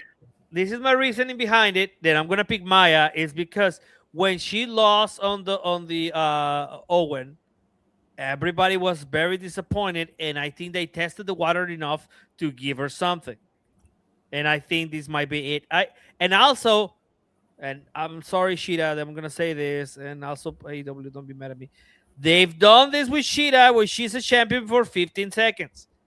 And So then she it would leaves, not and be she goes away unsurprising. for like a year. So it would not be like a surprise if they do that again. And It wouldn't. And I think that Maya will be a cool thing to happen, man. I think I really enjoy where she's been. So fuck it, I'm gonna pick Maya. But it's a bad Coma, pick. can you translate this for me, Coma? I love them both, and I want the puppies to get adopted. I love puppies. I love two puppies. You're clearly watching the Bang Bang Gang promos from last week about the dogs. Okay. Well, that was a weird promo too, but I liked it. Oh, but I did. So, Tony, are you picking Maya officially? I am. Yeah, Maya. Wow. Remember this place, Maya. I didn't think anybody was going to come with me on this one. This is a divisive And pay-per-view. Bear, I It's take been, it you're going with Ikaru Shida? You're being talked out of it now. No. I had the same thought as Tony, which is that like, come on, Sheeta bro, has just do this it. weird thing where like she shows up for a minute and then just dips out, and then you don't see her for a really long time. And there's gonna be a moment where that happens, and I don't know if that's right now. I think they're doing some really interesting character work with her, and if she drops it now, it would be a damn shame because that promo tonight was really good. I liked it a lot. And so I think Sheeta's gonna win. There's a world where I could see Maya winning, but I also think that Maya's gonna take the belt off Athena, and that's gonna be the big crowning moment because Athena's been the forever champion. Forever. And yeah. And She's been the so forever champion forever. And then Maya will be in the Bandito role. Yeah, guten Morgen. Herr Meefloaf. Good morning, be a bear. Meef, who you got? Meef is going to pick Maya World because, damn it, I'm telling him to. Because they both start with M? Meef doesn't know who Maya World or Hikaru Shida are. How is he supposed to pick? Moneymaker Meef. He doesn't watch this shit. Comatose? Yeah, look, so you're picking Shida, Bear. You're picking I'm Shida. taking Shida. Okay. It seems like the one that makes the most sense to you. Coma. Shida. I think you're right. Shida, I think you're right in what you're saying there, Bear. Like the character work that they're doing on Shida at the moment, it makes more sense to sort of not have her drop it straight away. Like even though she has been known for that in the past, but if you're gonna make something great, let's do it. I think you just got to when she's there, you got to use her and get the most money out of her. And, that makes sense with the TBS run. Yeah, and you might be right about that. Okay. AEW National Championship match. That's the not NWA title. That looks like the NWA title. That is Mark Davis versus Andrade El Idolo. How you know? This is gonna be you. We're all picking the one, right? We're all picking the same one. This is gonna be. I'm picking Andrade, so if that's the right one, then yeah. Oh yeah. I'm saying this is gonna be. We're all. I like Mark Andrade, Davis, right? but like, if you really want this national title to mean something, put it on Andrade because he can walk it around and make it mean something potentially. Oh, there was Mark's not defended in New Japan. Have him depended in CMLL. Yeah, this belt is doing nothing for Mark, and Mark is doing nothing for the belt. Does anybody even remember that he has it? Yeah, because he's in the Don Callis and he comes out and it's the funny looking little belt. Yeah, but it's just extra gold in the Don Callis family for most people. I think a lot of people don't even really remember that Mark. And I like Mark Davis. There's nothing wrong with Mark Davis. I just think that Mark Davis is being positioned definitely ahead of Jake somebody and Lance, and which is a shame because Lance Archer should have been AEW World Champion twice by now. I wish he would have got it in the early run, or when he had Jake with him, Jake the Snake. When he was throwing jobbers through the ceiling. Yeah, it was great. Everybody dies, man. Well, and then they even kept him out. Honestly, there for a while, they did a good job of he would disappear for a while, then come back and be like a credible threat. He disappeared, then come back, and then he had the Texas Chainsaw match with Hanger, and now he's kind of just not even a real heater for Don Callis family. He's not. He's just like a walk around guy. He's not a knock around guy. He's a walk around guy. Yeah, and he's in he gets a lot of time. Meefloaf. I love it. Wait, Mark Davis is a singles champion? Yes, he is the current AEW national champion. He's the champion of an entire nation. We don't know what nation it is because we've seen this belt in Mexico and other. We don't understand, but anyway. If Mark Davis wins this one, we riot because Andrade needs a belt. Okay, so I'm gonna write bear down for Andrade. Was that Andrade's music that he has every week, or was it just sound like there was some Italian music happening in the background? It's weird. Like he had some Italian music, mobster music. So Coma, are you taking? We're all taking the same person. Tony's not going to take him because he thinks Andrade is below this belt. Because how you know? Tony, what? Andrade's going to win. See. What, Bear? But you never know when Tony's going to get bitter because Tony could have been like, no, they're never going to put a belt on a Mexican. He's not going to win. Like, Tony could just go the other way. He shouldn't win this title belt. He doesn't need it. He needs a world title belt. Blah, blah, blah. Okay, so here's where it becomes hard. We all just picked the Mexican guy. Yeah. AEW International Championship match. Kyle Fletcher versus Bandito. Can two Mexicans win in a row?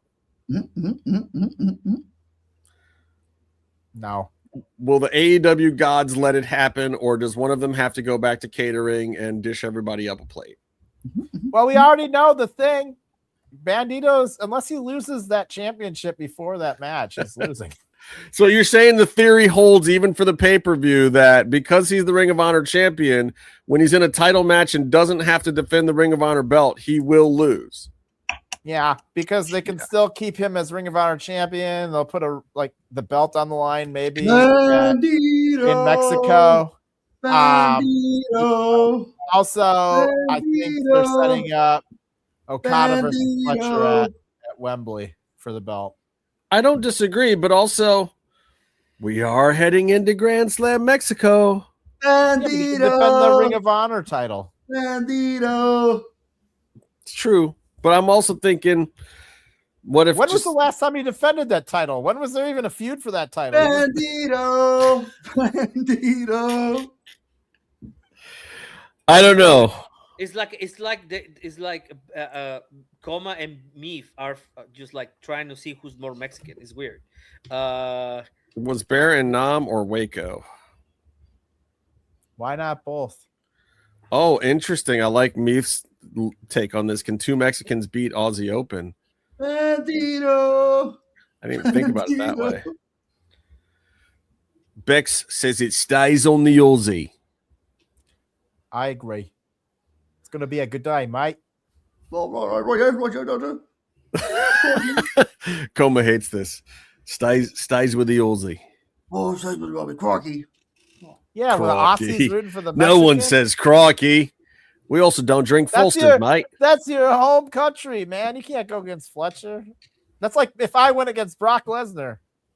Oh, wait. Wait, what? Uba. Bandito. Wait, Bandito. you're going for Brock on the retirement? No, I'm actually like even more mad now because they did the perfect retirement and now they're doing it again. Not perfect. Yeah, in a cage. Yeah. Perfect retirement. Yeah, Two guys who care. can't climb a cage in a cage match. Great. Do not care. They should have put a lid on it and been a cell match. But I'm almost positive someone's going to get speared through the cage. Okay. Yeah. The whole side of the wall is going to come down. Coma, who are you picking in this match? Kyle Fletcher versus Bandito. Bandito, Bandito, Bandito. I wasn't clear. I wasn't clear who he was picking. I wasn't certain. Brock Lesnar. He was picking Brock. You should do that, Coma. Like the last time that you pick Bandito in the WWE pay-per-view. You should pick somebody else. Wait, so Bear, who did you pick? You picked Fletch? Oh yeah, I'm picking Fletch. Oh yeah, I'm picking Fletch. Tony, who are you picking here? Oh man, do it. Fletcher. Tony's picking Fletcher. I am with Coma on this one. I'm taking Bandito. Bandito. Doesn't mean I don't think Fletcher will have that belt on him when he gets to Wembley. And that's a whole nother story. Worry about that when he gets in. The question is, does Okada versus Fletcher need the belt? No, but it should have it. But I feel like Bandito walking into Grand Slam Mexico with the belt is something that Tony Khan would do. I don't know how he's going to do Andrade. it. Andrade's got a belt now. They can put. I think if they both walk in with belts, that's fine. Andrade keeps his at Grand Slam Mexico. Bandito drops his at Grand Slam Mexico. That's my. It's just. And again, I could be totally wrong on this one. That I might see the match and just be like, oh yeah, we should have known Bandito was going to lose. But for a change, I'm picking Bandito because I always pick against him. Bandito.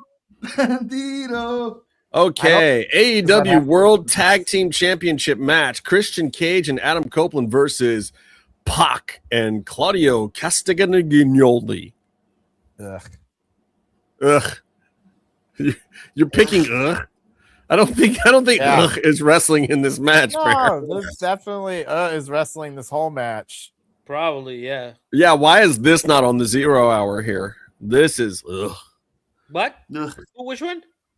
I said CNC Music Factory versus the Seth Riders here, the Pac and Claudio Castagnoli.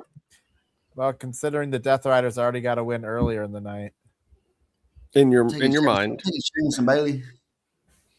Oh, sorry. I forgot I didn't see the notes. I think CNC retains here personally. I don't see a reason to put this belt on Castagnoli and Pac right now. Oh, so very nice. I also can't see a reason why Castagnoli and Pac are wrestling Cage and Copeland, but whatever. Because they put their sure. I don't know. We're in Canada though. Come on, these guys. Blame Cage Canada. and Cope go over. On this day. On a day, I did clearly. Christian Cage is your daddy. En este día veo claro. I forgot the lyrics in English. Damn it. I'll have it ready for the pay-per-view. Everybody dance now. Down, down. Down, down, down, down. Bear, are you taking the TNT, or are you taking the the Death Riders here? Oh, Bandito. Yeah, I'm taking CNC. Tony. Yeah, sure, whatever. CNC? Yeah. Are you? The real question should be, who is going to actually watch this match out of the four of us? Coma, are you Takes- taking CNC? Also, are you going to split us up here and take the Death I'm Riders? gonna go for Sheamus and Bailey. Really? Yeah, no, you changed my mind. I'll go New Day. Yeah, New Day. You're going to go New Day on this one? Yeah, New Day. Yeah.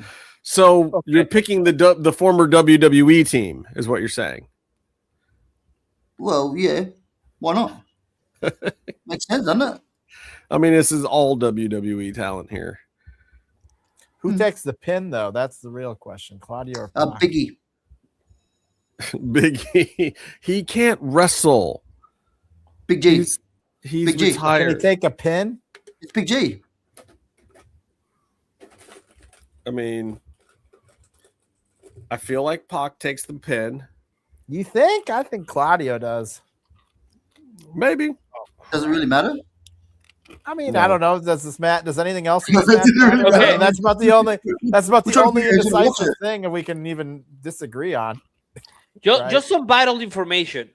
That, like you can do whatever you want with this, but the last 3 matches for Christian and from Cage and Cope have been between 16 minutes and 21. So just do whatever you want with that information. You know, if you have a pizza parlor near you, or you know, So you're or saying an ice cream vendor. Byron Does that should include go entrances check out or no? Oh, does not include. That's just wrestling like time. That's So, wrestling. Yeah, that's wrestling. That's bell So, to bell. If you're Byron, you know, you will. If be that's able bell to bell, I really can get a pizza. I mean, this is yeah, important. That's what I'm saying. Yeah. That's what I'm I saying. really can get a pizza. Am I right? Oh my God! Now I have to be on the fucking match. At least That I is have going to to do be the the best part. now at least I have to do the entrance of the fucking match. Well, somebody's going to have to do it because I won't be there because I will be burying my dad this weekend. Oh, I'm sorry to hear that, bro. Not wrong, Meef. Not wrong. All right. So up next, 𝔸𝕃𝕄 and Willow Thickingale. Hickler. Tekla is my spirit animal right now, I think. She's my short queen. I'm just a big fan. And the fact that she's double stacking the belts now, like Let's go. Let's go. like it's all the way up. Like it's trying to outdo Dirty Dom. it's amazing. It's amazing that how she's doing that. And that belt is so gigantic. But the fact that not only will she wear the championship belt that no one else will wear and just carry over their shoulder, she's wearing 2 of them now, which is amazing. She's got that Stardom belt. Bear likes 5-foot white girls? No. Have you not seen the kind of girls that Bear likes? No, those are he likes the ones that go like slap slap. Slap, slap. Hey, it's better than when they pull the razor blade out from under the tongue. Yeah.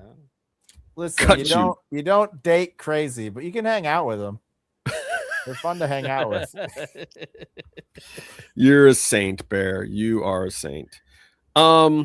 This is an interesting one, guys, because Willow versus Mercedes. I know it is. This is makes a harder than lot it more should be. sense. But You like, can't take the belt off Tekla, but Willow man. beating Tekla doesn't make any sense to me. None. 0. And that's what's gonna happen. Let's move on. It's not. I think they got to keep the belt on Tekla, man. It just does not make sense to take it. Dude, she has kept this entire division alive, and then just to hand the belt off to Willow, and then what's Tekla doing She's at on Wembley? fire at the moment, too. No, She's on fire. Yeah, I mean, hold on, Justin. Hold on. So, Bear, will he get you mad if Willow becomes your new AEW Women's World Champion? 1 month. New you know what I'm gonna be? I'm gonna be World Women's disappointed. Champion Willow Nightingale. Would you text Disappointed dad. Disappointed dad. You know, it'll bum me out. So you and Tony are not having beers after this. I mean, TK Tony are not having beers after the show. I mean, if you saw Tony at the bar, Tony Cup, after the show, and Willow had beaten Tekla, what would you say to him? I'd say I hope you have a really good idea about how to get Tekla into one of your About being patented in the closet. triple threat women matches that you're all about at Wembley. And I hope you have a good story to get us there. And I love you. I love you, Tony Khan. Like I trust Endless trust with you're going, but if this is strictly Willow versus Monet at Wembley, Oh boy, like, that's what it is, huh? That to me feels bullshit to Tekla because she's basically been like a Tony Storm-esque like level character for this run, and she deserves better than that. So I'm gonna say something to you, Bear.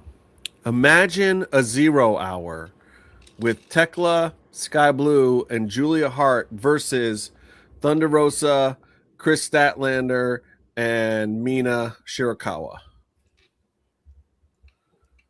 Because that's what you're going to get from Tekla at All In, bro. That would be a disservice to the work that she's put in for TK and AEW for the No, last. because that means what? I have to get my I have to go to London.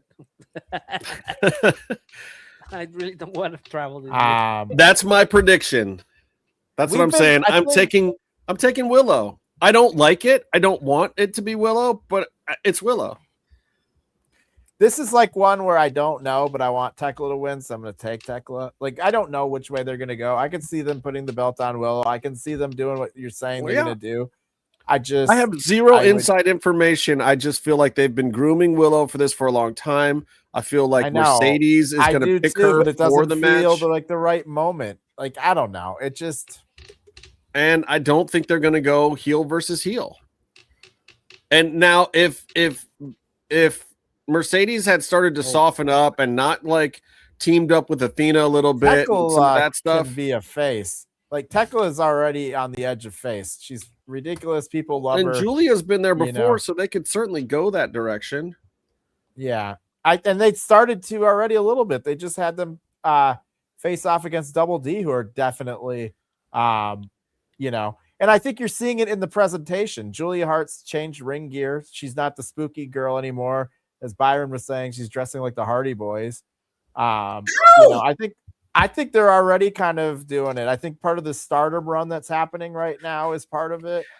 I don't think you have to change all that much about their characters. I just think that they can be the women equivalent to kind of like the Bang Bang Gang, some rascally women. I get what you're saying. I just don't know that.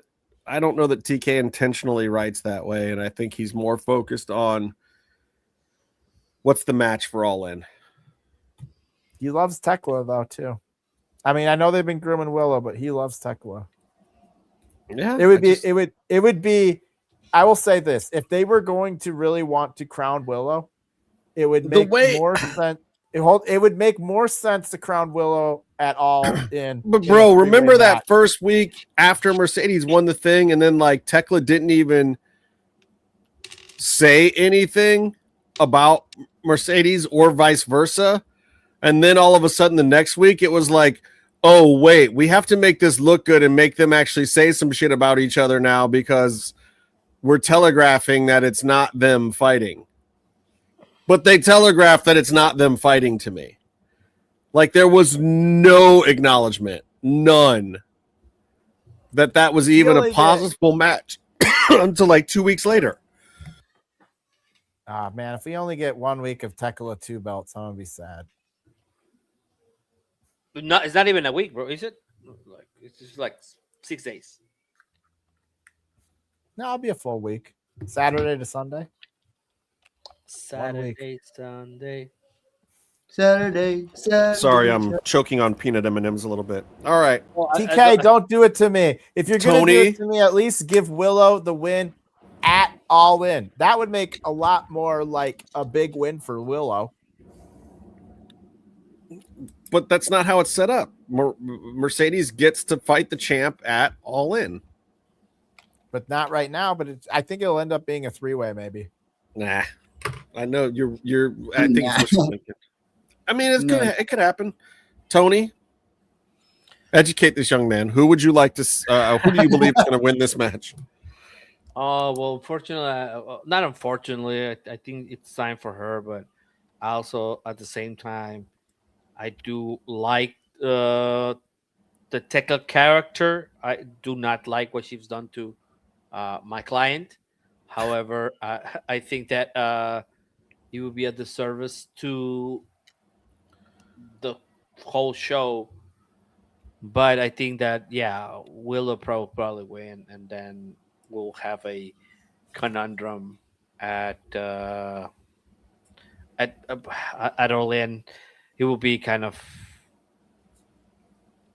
I don't know. We'll see what happens. I think Mercedes takes it in at All In.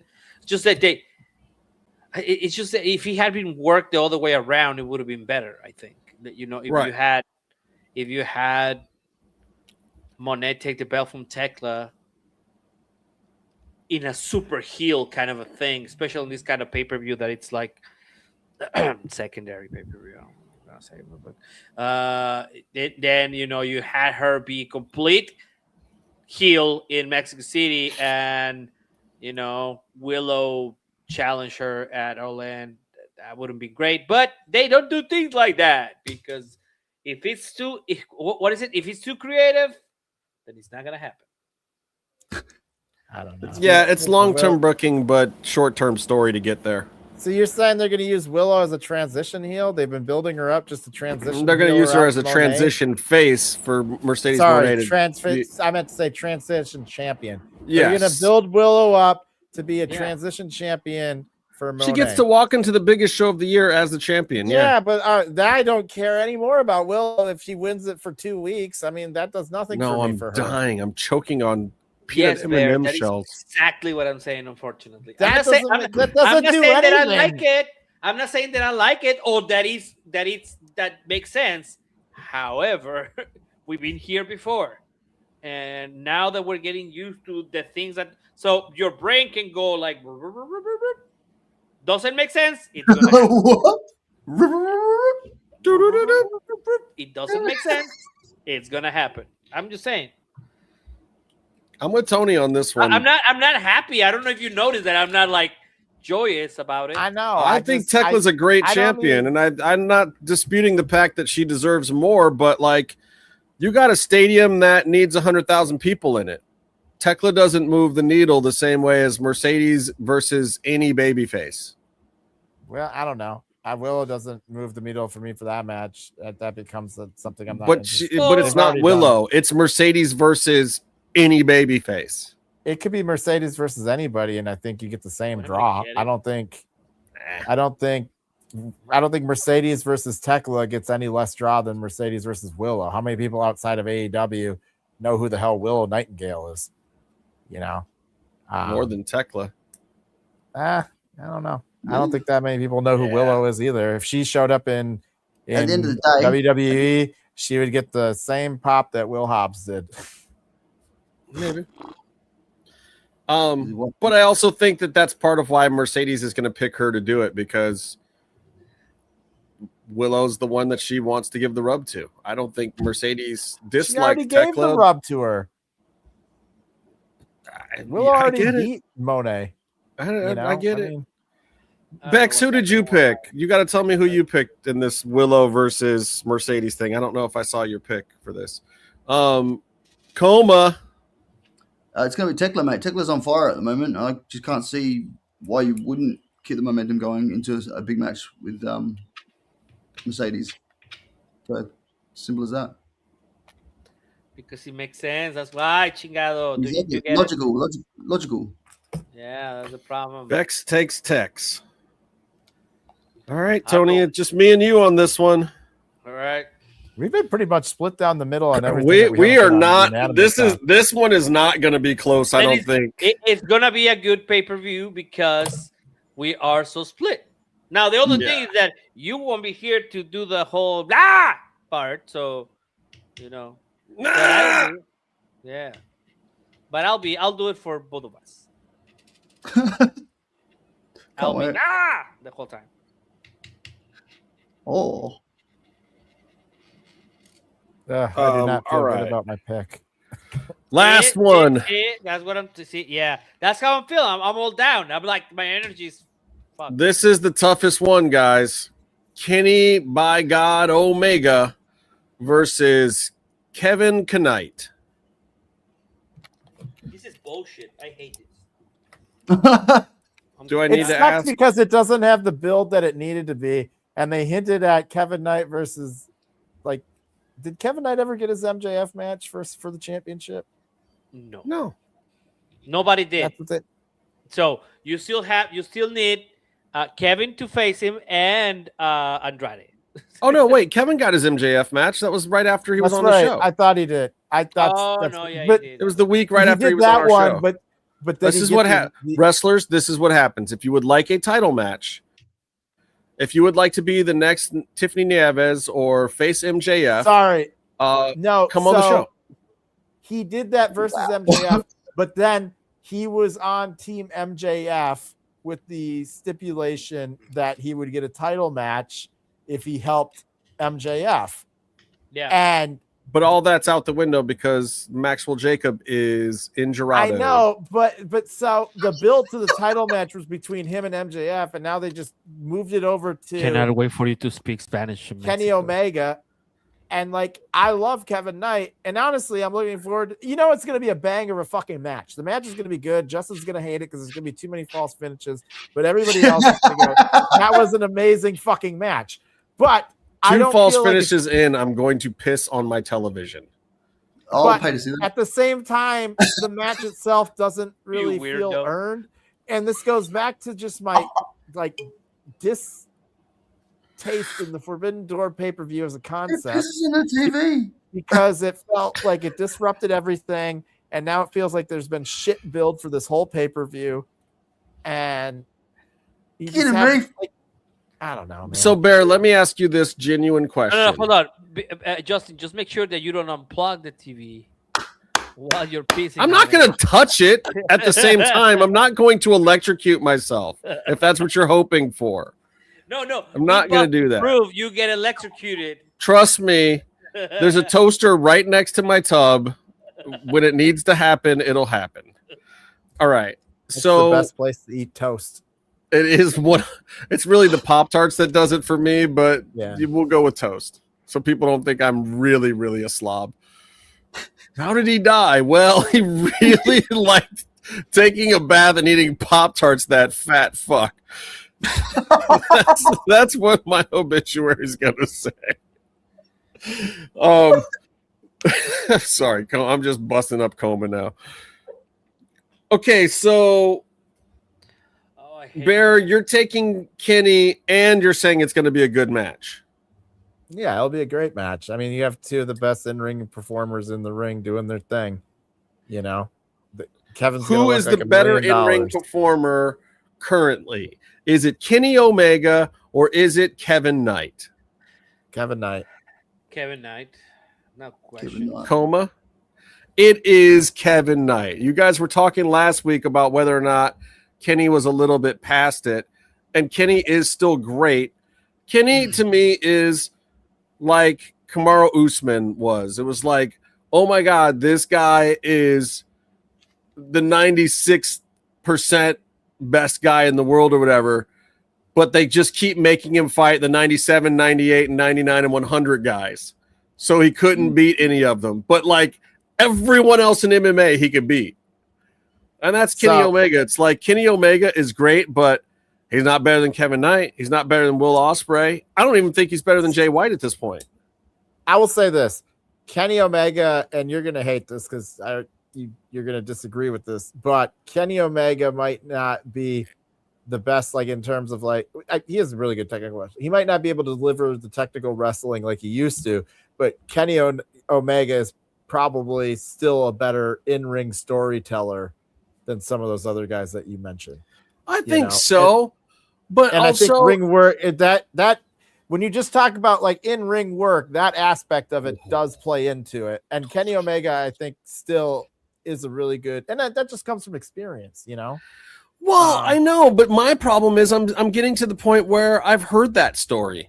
He is a great in-ring storyteller. I still like that story, but I have heard that story. I've seen Kenny do the Kenny match, you know, and now we've added into the Kenny match the fact that he can just jump out of a belt shot and a nut punch and be fine, you know. But I got your pick, Bex. I saw Knight. I wrote it down and everything.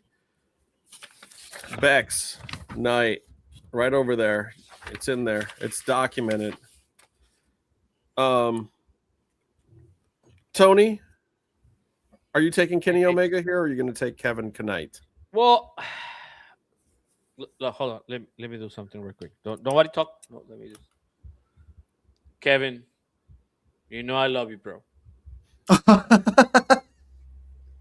I'm taking Kenny Omega because they put. No. Wait, where are you? Hold on. No, now you can do it again. Now you have to do it for real. Kevin, you know I love you, bro. But I'm picking Kenny. You can take me off screen now. Thank you. Okay. But the reason why I'm doing that shit is because they put Kenny on the fucking poster from Mexico City. You do that. Why couldn't you wait for Monday?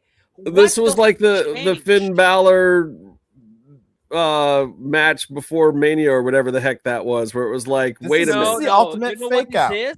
You know what this is? Fake out. This is the Hijo del Vikingo shit that they did with Hijo del Vikingo shit that they did. Right. You know? Terrible stuff. Anyways, yeah, I'm picking Kenny. Oh, Bex, you're not actually picking? Damn it. I'm picking the guy whose name starts with a K.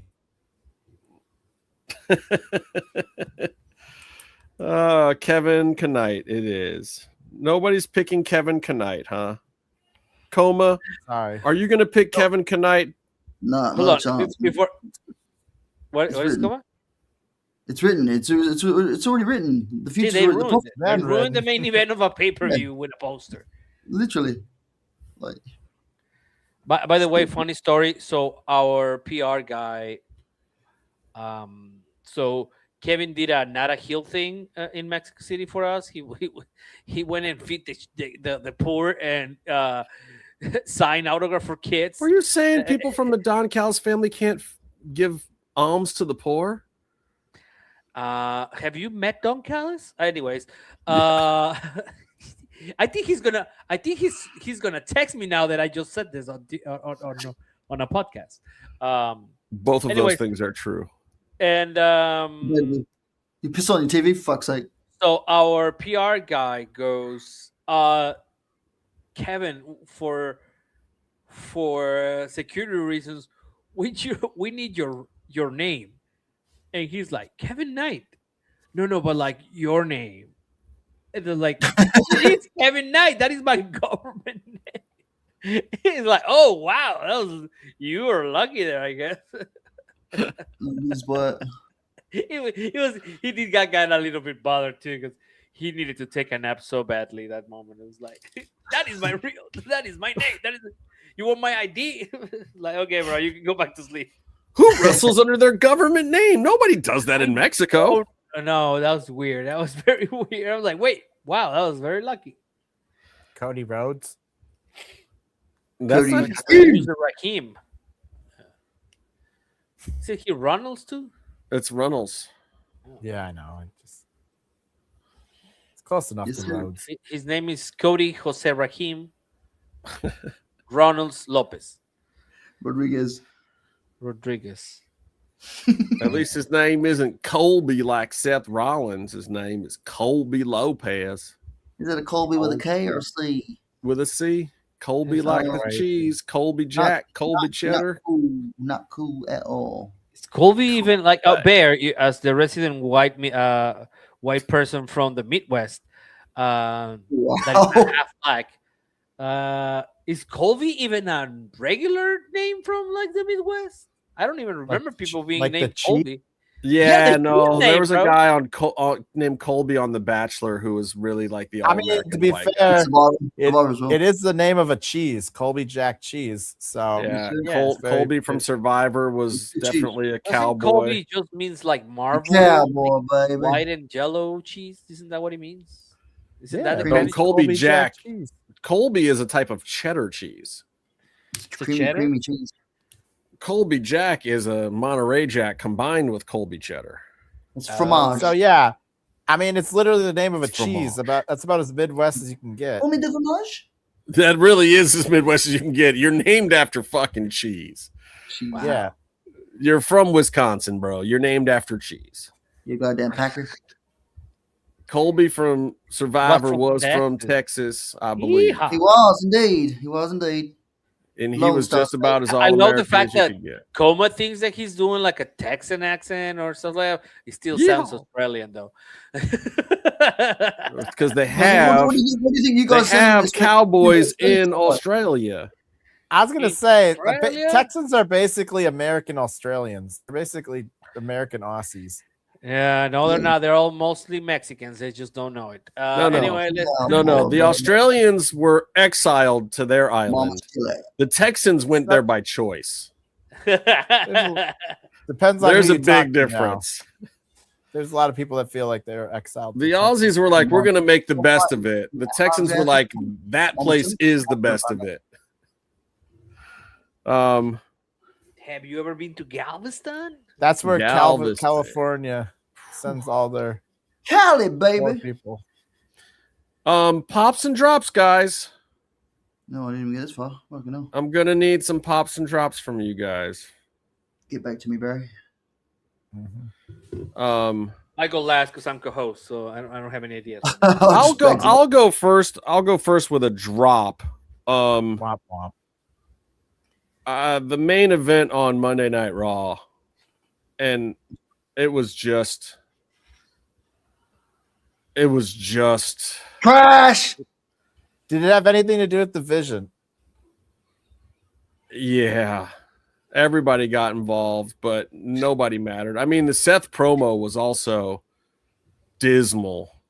There were so many things about Raw that were dismal. There were some good things too. Like I love the Maxine Austin Theory stuff. I think they're great. Thank you. Yeah, Oh, you were not. Did you say It's that to working. me? Right? Meef was ripping. me a No, new I one was on the last show week with for that. Meef. Meef was like, "Oh no, it's dreadful. It's dreadful," and I was like, "No, it's What is it?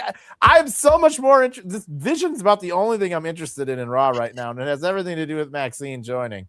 yeah." Like- It just made the group actually look like a group again, and it Yes. works. She doesn't have to do a whole lot either. It just works. Like, I Looks didn't so need much better now. stodgy old Paul Heyman hanging out with the young kids. It doesn't make any sense. Like, why would he do that? That's just whatever.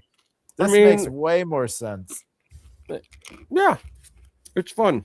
But yeah, that main event, the schmalls afterwards, whatever happened afterwards was better than the match. Like the match, I'm almost dead positive I saw the ref tell them 2 times, slow it down and stretch it out. And then at some point in time, the ref told them, nah, fuck it, go home. This is terrible. Are you serious? Oh my god! It went off the air at 10:10 or something. Earlier than it was I think that I am not kidding. I think they gave up on that match. I think everyone in the back was just sitting there and was like, let's just leave and try this again next week. It was either that or it was in Oh Detroit. no! so Do the power not was let gonna him play in. out Oh fuck! Now we're gonna be Hi, here for everyone. an hour. Hey, Byron. Oh, dude. Here are my Thanks for dropping the predictions. drop. That's my drop of the week. We're supposed to have a Byron. meeting after this. Byron. Make your predictions fast. Byron's the drop. What are the matches? No, what's I your thought you had drop, the Coma? What's your prediction. Coma? Quick, what's your Bear, drop we're not of the doing week? the matches, man. Byron. My drop is this. My drop is this. Where were you? You're supposed to be here to pick the matches out, man. You just show up at the end. I don't know what's going on. I'm on vacation. Rey right now, Mysterio so- does not take anyway. off his mask while sleeping, but Oscar does. Rey Mysterio, he puts on the horns when he goes to sleep. Give him the rundown. Rapid fire. No, your picks don't here. do it. Just go to drops and pops and whatever the fuck. Popping and dropping and popping and dropping and popping and dropping. What's your drop, Tony? I don't. I had so much fun at wrestling this week. Sorry, I don't think I have. One. That's okay if you. It's okay if you like wrestling. I actually like wrestling. Is that? I love wrestling. But you have to get a also different, didn't you have choose get a to different watch any of podcast. the stuff that sucked like I did. Meefloaf wrote me in to hate watching Raw this week. But If the thing is, you I have like- avoided watching Raw, so that is the worst thing that is happening in wrestling. But dude, like 5 weeks ago, Raw did not suck. Raw had some issues. SmackDown sucked really bad 5 weeks ago. That sentence is my drop of the week. It sucked 5 weeks ago. Come on. Yeah, exactly. Why doesn't SmackDown Roman did it Reigns well. shave his armpit hair anymore? Because his wife Junior? wants him to be an undercover Rastafarian. I saw Baron I think Corbin's my back. drop- That's got to be something for SmackDown, right? If I'm That gonna was- give it that's a a needle drop, move. is Justin giving A grades to shitty Raw episodes. So I gave it a D+ this week. that's not even an F. You know how bad it was? I didn't watch even the fucking clip, bro. That's how bad it was. I gave it a Max. Look. See, Bingo. it's not. Look, that's 50% of us, not sad. including Meefloaf. It's sad. And technically Tony doesn't count because he's not even watching. I'm not watching. Not that I am, but I'm paying attention to the I'm Maxine watching. stuff. Sure. On mute. Maxine Whatever. is good TV. She has Yeah, been for a sure. while. That feud with Yeah, Natalia yeah. didn't work. And her It's like- stuff with it's like Otis. when Bear I watches got a big Liv time Morgan. drop. I got a big drop, actually. I was Oh, gonna yeah. do the drop that was annoying He's gonna take a dump. with the Forbidden Door thing. I was gonna do That's that. what- That's kind of that's like what my Byron mini brings drop. to the- You're still I don't dropping like- Forbidden Door. That was 2 years ago. Why are you so Yeah, I loud, know, but Byron? it's- You're loud. it's Your fine. microphone's loud. Still- I'm on it's still headphones. I don't know. offending. Because the Forbidden Door pay-per-view is now messing up the build for this pay-per-view. It's like, oh, we have to do this Forbidden Door thing, and now we have this other pay-per-view. But because we had This is Forbidden something Door season, now we got to more. rush this other pay-per-view, and the build for it sucks. And like, I'm just like, the Forever Door pay-per-view was good, but it just, Maybe a I little feel bit like it less fucked up pessimistic first. everything to building of this. Anyways, my actual drop of the week is I dislike this social media age where we know way too much about these wrestlers and their actual like non-kayfabe life, because part of it is like the Maxine thing, for instance. It's like I really want to enjoy it, and then there's that part of you that knows that like they're not like, not just that they're like characters and they're not really dating, but like you can actively go to their social media and see like their other like Bear, I different got two words others. for you. You can tell Karen feelings. Jarrett. I'm sorry, I got 2 words for you. Missy Hyatt. yeah. I got wait. I got 2 words for you. Terry Runnels. Just But we wait. didn't- We know about Terry Runnels. Oh, okay. New- So New loud. Jack? I just I see what you're saying. Yeah, all right. Fair. Just wait. It didn't happen You with think Liv it's and messing up your Mysterio. kayfabe, but maybe it's not. Maybe That's it's all not. I'm saying. Messing up a marriage. I mean, maybe it's not. I don't. But then that I got 2 words for you, Bear. Miss Elizabeth. CJ Perry. I got 2 words for you. Sammy Guevara. No, that Sonny. one's never Why happening. would you do that to us right now? No, he like Trish Stratus. proposed to his girlfriend, and then like a month later was with CMLL. Like, Yeah, he's a Yeah. wrestler. What do you expect? Why are you so But, quiet now, Byron? What is I going Get on? that. I don't have AirPods in. and No, I I'm can't What? hear a thing you're saying now. No, I'm fucking with his Big volume. man. this is why I have to come to Sammy. Mexico to do the audio. Please, God, please don't let Byron anywhere near Subtitles. a fader. That's a solid drop, Bear. I like where you're going. I understand. I get it. Coma, have I you just got wanna a get it- drop of the week? I've got more of a. I'm just going to jump straight to the pop because I don't want to really dwell on too much more. This 'cause guy we've been never going- plays by the rules. Yeah, well, I mean, Hey, you somebody's got to sound do it. normal. Somebody's got to do it. You know, like I'm just we've been dwelling on wrestling in the state of it at the moment that I thought I might give WWE some props, man. I like the interaction that Danhausen had with the Boogeyman at the whatever the event was going on. Pop? Dude, that was awesome. I said it from months back. It was sick. You say that's his pop? Like that's a bad thing? Awesome. That was brilliant. Awesome. So good. That's it. Downhousen's. I'm over it. Yeah, I know, and so am I. I'm just saying, like, if we're gonna pull my drop of the week. My drop of the week. By the way, Boogeyman. Anytime he gets on TV, that's a pop. That's awesome. That's good for wrestling. My drop of the week is Bear being a complete dickhead about fun wrestling stuff. Don't trash the Boogeyman. He has to be 80 years old now. He's in great shape. He took his teeth out and he chews on worms in front of kids. I love the Boogeyman. For fans like you who don't appreciate How old is it. the Boogeyman? He's Bobby Lashley's cousin. It's unknown because he's the Boogeyman. But he was on Tough Enough and he got kicked off because he was too old. 2 worms. Many worms. And he's looked the same ever since. It's fantastic. Nobody's popping for Carl Anthony Towns' amazing choke slam. They were pretty good. They were pretty good. That was a really great choke slam for an NBA No, it's player. just that one time the Boogeyman was on the blog, and I don't know what Thunder sang, and he realized that she sings really good, and he just fell backwards. Like there was nothing to like stop his fall. And Thunder's like, wait, what? Not a pratfall, just a real bump. Yeah, just a real bump. I was like, should I don't even know if he tucked his chin. No, probably not. It was crazy. My pop of the week is Lance Archer becoming your new AEW Continental Champion. Did he? No. Oh. That would have been cool. You know, he beat Mox. Yeah, my whole point. You know, Lance Archer did beat Mox for the IWGP United States title in Dallas, clean. Yeah, on him. We were talking about. You missed the Lance Archer hype. We all were hyping Lance Archer earlier, man. What has he done since? I hype for Lance Archer every week, and Justin says no. Justin hates him. Are you kidding me? He hates on him. Someone tell Lance Archer Justin hates him. Monte Zentry wants the Zoom link because he has something to say. Double D had custom hockey jerseys on today. Oh, really? Oh, yeah. Hockey jerseys. Oh, yeah, they did. Yeah. Are either of them from any? Are they Canadian? I'm just wondering if you're getting one. I feel like you got to get one now. Now you have to get one. You have to. I think you want a ring worn something from Lena Cross. I'll do that. Wait, are we live right now? Wait. Yeah, oops. I think we are. Sorry, my bad, dude. We'll talk. I'll DM you that link. If Byron doesn't make the Mexico trip, you can. It is because of this comment right here. I'll know what happened. I'll know what happened in his sleep. No, I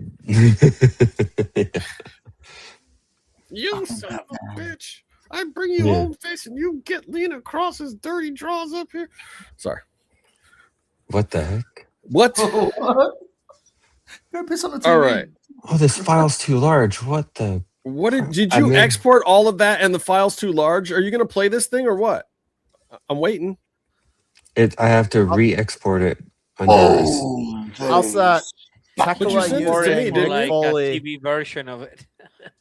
As a human, yeah, but it's 400 megabytes and it needs to be apparently. Also, my other drop of the week was what was that shirt McFoley was wearing tonight? Oh, this guy hates McFoley too. Fashion. That thing was hideous. Oh my god! I don't know. And it was Santa Claus, and we're not even in. I guess Christmas in July. No, but he has a thing about Santa Claus. Yeah, yeah, he was in the documentary. Who has a thing for Santa Claus? That sounds kind of pervy. Yeah. I'm not saying I stand by what I said. Okay. That tracks. More people should use Mick Foley as a shield. More people think Mick Foley should be in the Shield. No, they should be using him as a shield. Tekla used him as a shield today. Let's wrap. Bear, spoiler. Some people haven't seen the show yet. I can't help that. You haven't watched the show yet? No, he didn't even know. I'm on He vacation. doesn't even know Sting did the ice bucket challenge either. I know everyone's doing the ice bucket challenge. Why haven't you done it? Maybe I have. I did the ice bucket challenge like 10 years ago. Yeah. Was it 10 years ago? Somehow I did not cure the disease. Every little bit helps. I'm still trying. Well, my problem is I nominated like 5 other people and none of them did it. So apparently my nominations carry no weight. It should have been. Damn, the people you nominated are assholes. Yeah. Oh. Yeah. Were you one of them, Byron? Yeah. No. Yeah, he was. He didn't want to Was mess up his you know hair what? at the For time. this, He was method acting. He was getting for the sake of the bit, it was me. Nyla- I was like, I don't align politically with the ALS challenge, and so I didn't do it. But I'm a different person now. Hey, it's So By the way, Sorry. Nyla's response to Thunder's challenge was funny as fuck. it's Thunder's birthday today, yeah. happy Yes, it birthday, is. Thunder! Did you guys cover that yet? Yes, So- it was the very first thing on the show. Very first thing of the show. Seeing as though it's her birthday and that she just completed the other challenge, I'd Oh, like to, also, I didn't watch Raw because I was celebrating my friend and client on the Rosa on Tigre Asador, which is a very nice restaurant. see. Ooh. They didn't have it You know, on at the bar. I'd like to nominate Thunder Right? Rosa for the Shui challenge. Thank you. They what? Is Does Bear she drink complaining about beers? Mexico City already? Jesus. No, I said they didn't have Ron at the bar. That at the restaurant you were at. I'm Yeah, sorry. you said Bear, it was a but- good restaurant. Yeah, there is this kind of Yeah, like restaurant. any good restaurant would have. You know, when I went to the bowling alley the other week and was eating wings, they had SmackDown on. This is That's the kind about of the only restaurant way- you need to wear tuxedos to, my man. If you know. Tuxedos, they're right, the red You carpet. got to for be it. careful bowling eating alley. wings with the tuxedos. Oh, so you're saying that this is the size limit for this has to be 200 meg? Yeah, Really? but I'm uploading it now. Are you putting it in the box so you can hit play on this before I end the show? It's doing the circle right now. No man. Oh my god. Oh, I Really? cannot. I can't. Hold on. Do your rapid fire pick, Byron. Okay, here's my rapid fire picks. The buy-in celebrating 80 years of the Rogue Wrestling Dynasty. No, That's going to be yeah. cool. You guys don't get it because it's Canadian. You guys are not cool. Hey. enough. Ah, dude, this is Six-way not ladder rapid match. fire. What the fuck? Six You way. called them the I Rogue lived- family. It's the Rougeau family. Jesus, Byron, I'm just H. I'm reading how they lived spell in their Canada for Don't blame me 6 for years that. of my life. Blame What the Canada. fuck are you talking about? How am I supposed to get to pick number 2? You guys How keep did you can't say All right, Rougeau. wrap You it. said Rogue family. I saw one of them pin Hulk Hogan clean at a house show. Okay. Anyway, All right. I think was that PCO? No, it's the Mountie. Anyways, 6-way ladder match is Yes, going oh to my be God. a lot of fun. Who's going to win it? The fans. 6-way ladder match. We didn't even pick that one. What the fuck are you talking about? I pulled up the AEW Is poster there a listing match? of all Do the they add matches. one? They announced Okay. a 6-way ladder match with who? I see Commander. I see Oh, Jungle yeah. Jack Jack Perry. Perry. I see Speedball. I see the Beast Mordos. So you know, at least 75% of that's going to be outstanding, and you have 2 more people that can pop in. But there I- aren't. It's not been fully announced yet, so we can't pick on it if they haven't picked all What? 6 competitors. I picked the Oh, fans okay. as the winner, and I stand by it. Okay. I picked Conversely, Mike the next Bailey. I don't match. need to hear anymore. It's gonna be Did Mike they- Bailey. Did they Conversely, announce it? the next Mike match Bailey is It's going to is be Jack Perry because he's eats the most penis backstage. But go ahead. Add to wow. it. Nah, it's gonna be Mike Bailey. Jack Perry's the one that just signed and pretended he actually likes Tony Khan's booking, so he's going to get the win. But Mike go ahead. Bailey's gonna get it, so he can get the TNT title shot. Guys, I'm trying to be professional here. I Sorry. see why you're doing a 3-hour show. Anyway, the next match, conversely, which would have helped, it would have worked better if I didn't have interruption.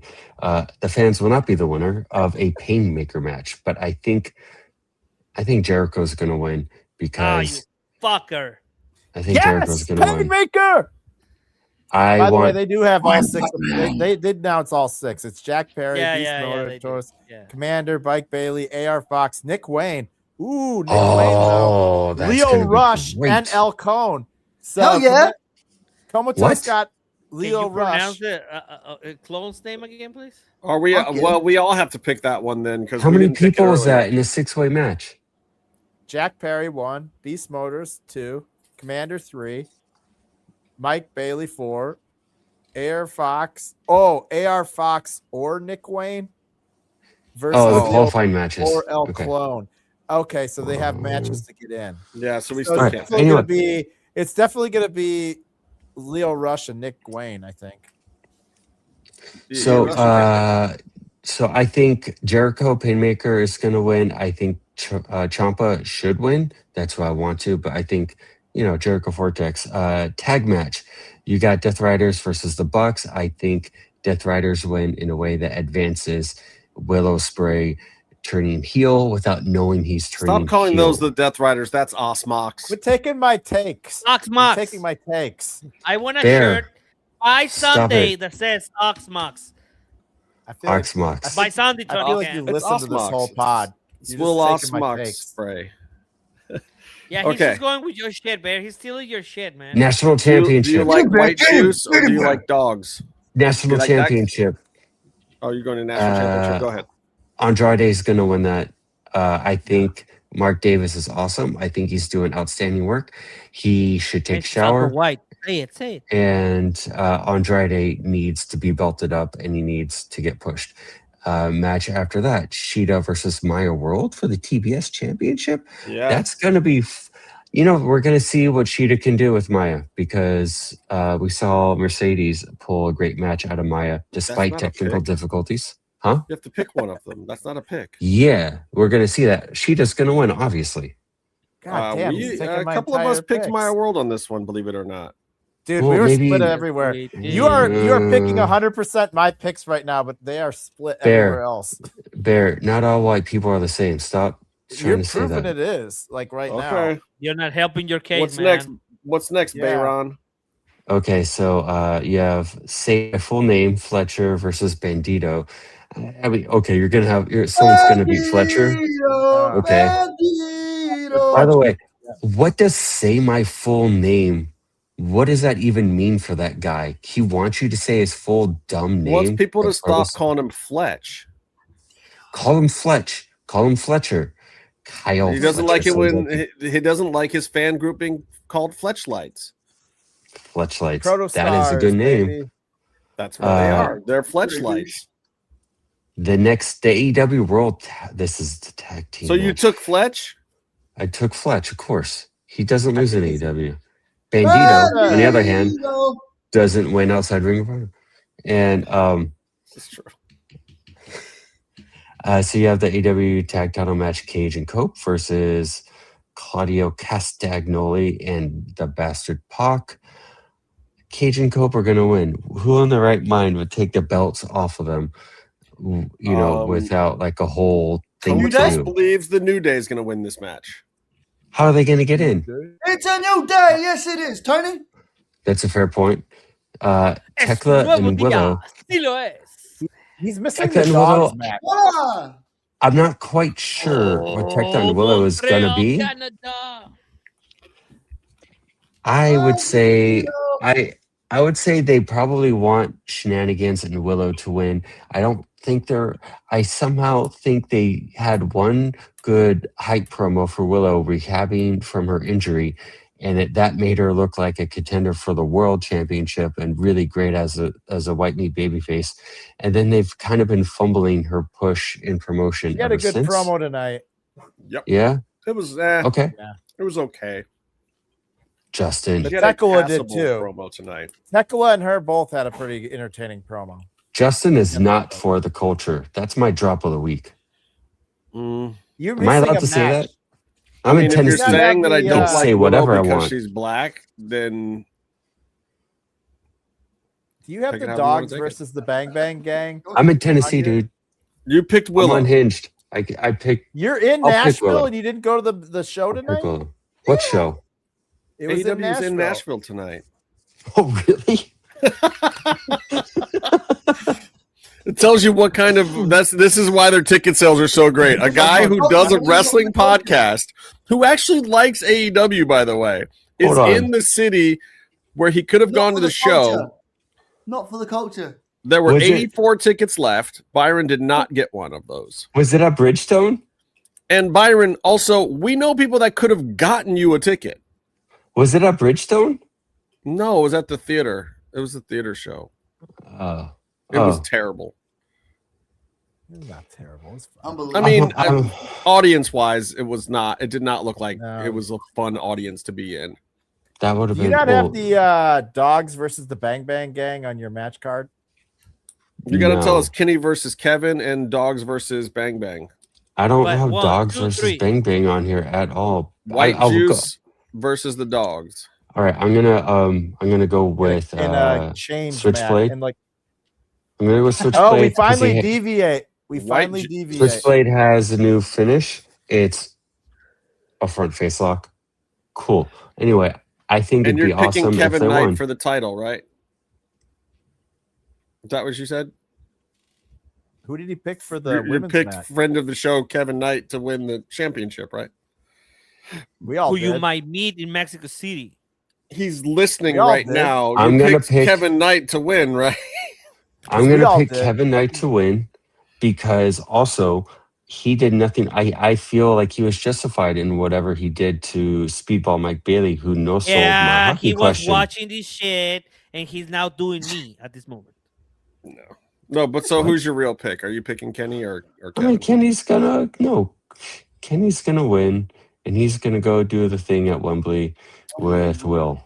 Okay, Who did you pick in the tiebreaker. Tekla and Willow match? Tiebreaker for everyone here, so we're not going to have any of this crap from before. Will the How Rizzler many show up false or not? finishes? How many false Oh. finishes in the main event, Bear?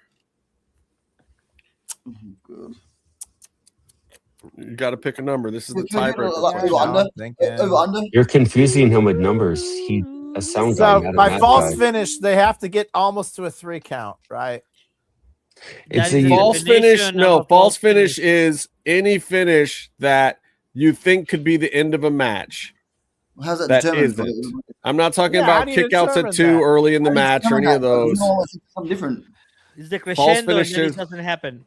I like this because we're gonna settle a tie with something that is completely subjective So and subjective. argumentative. Yeah, I don't like It's wrestling. What else would we do on this podcast? That's how we're gonna Every get man a tag team firm- and six-man Over, ladder over, match should be the over, over tiebreaker. or under 5? Over, Under 5? Over 5. Bear goes over 5. What did you say, Coma? I'm gonna say 3. I was saying over under 5. I'll go over.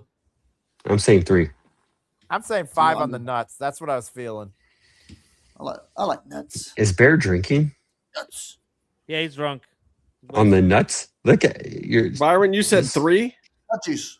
I'm saying 3. I'm I going think- 12. 5 Oh, this times. guy. Okay, Jim Cornette. Did you I'm see going- when he got hit in the nuts and then he got hit in the head with a belt?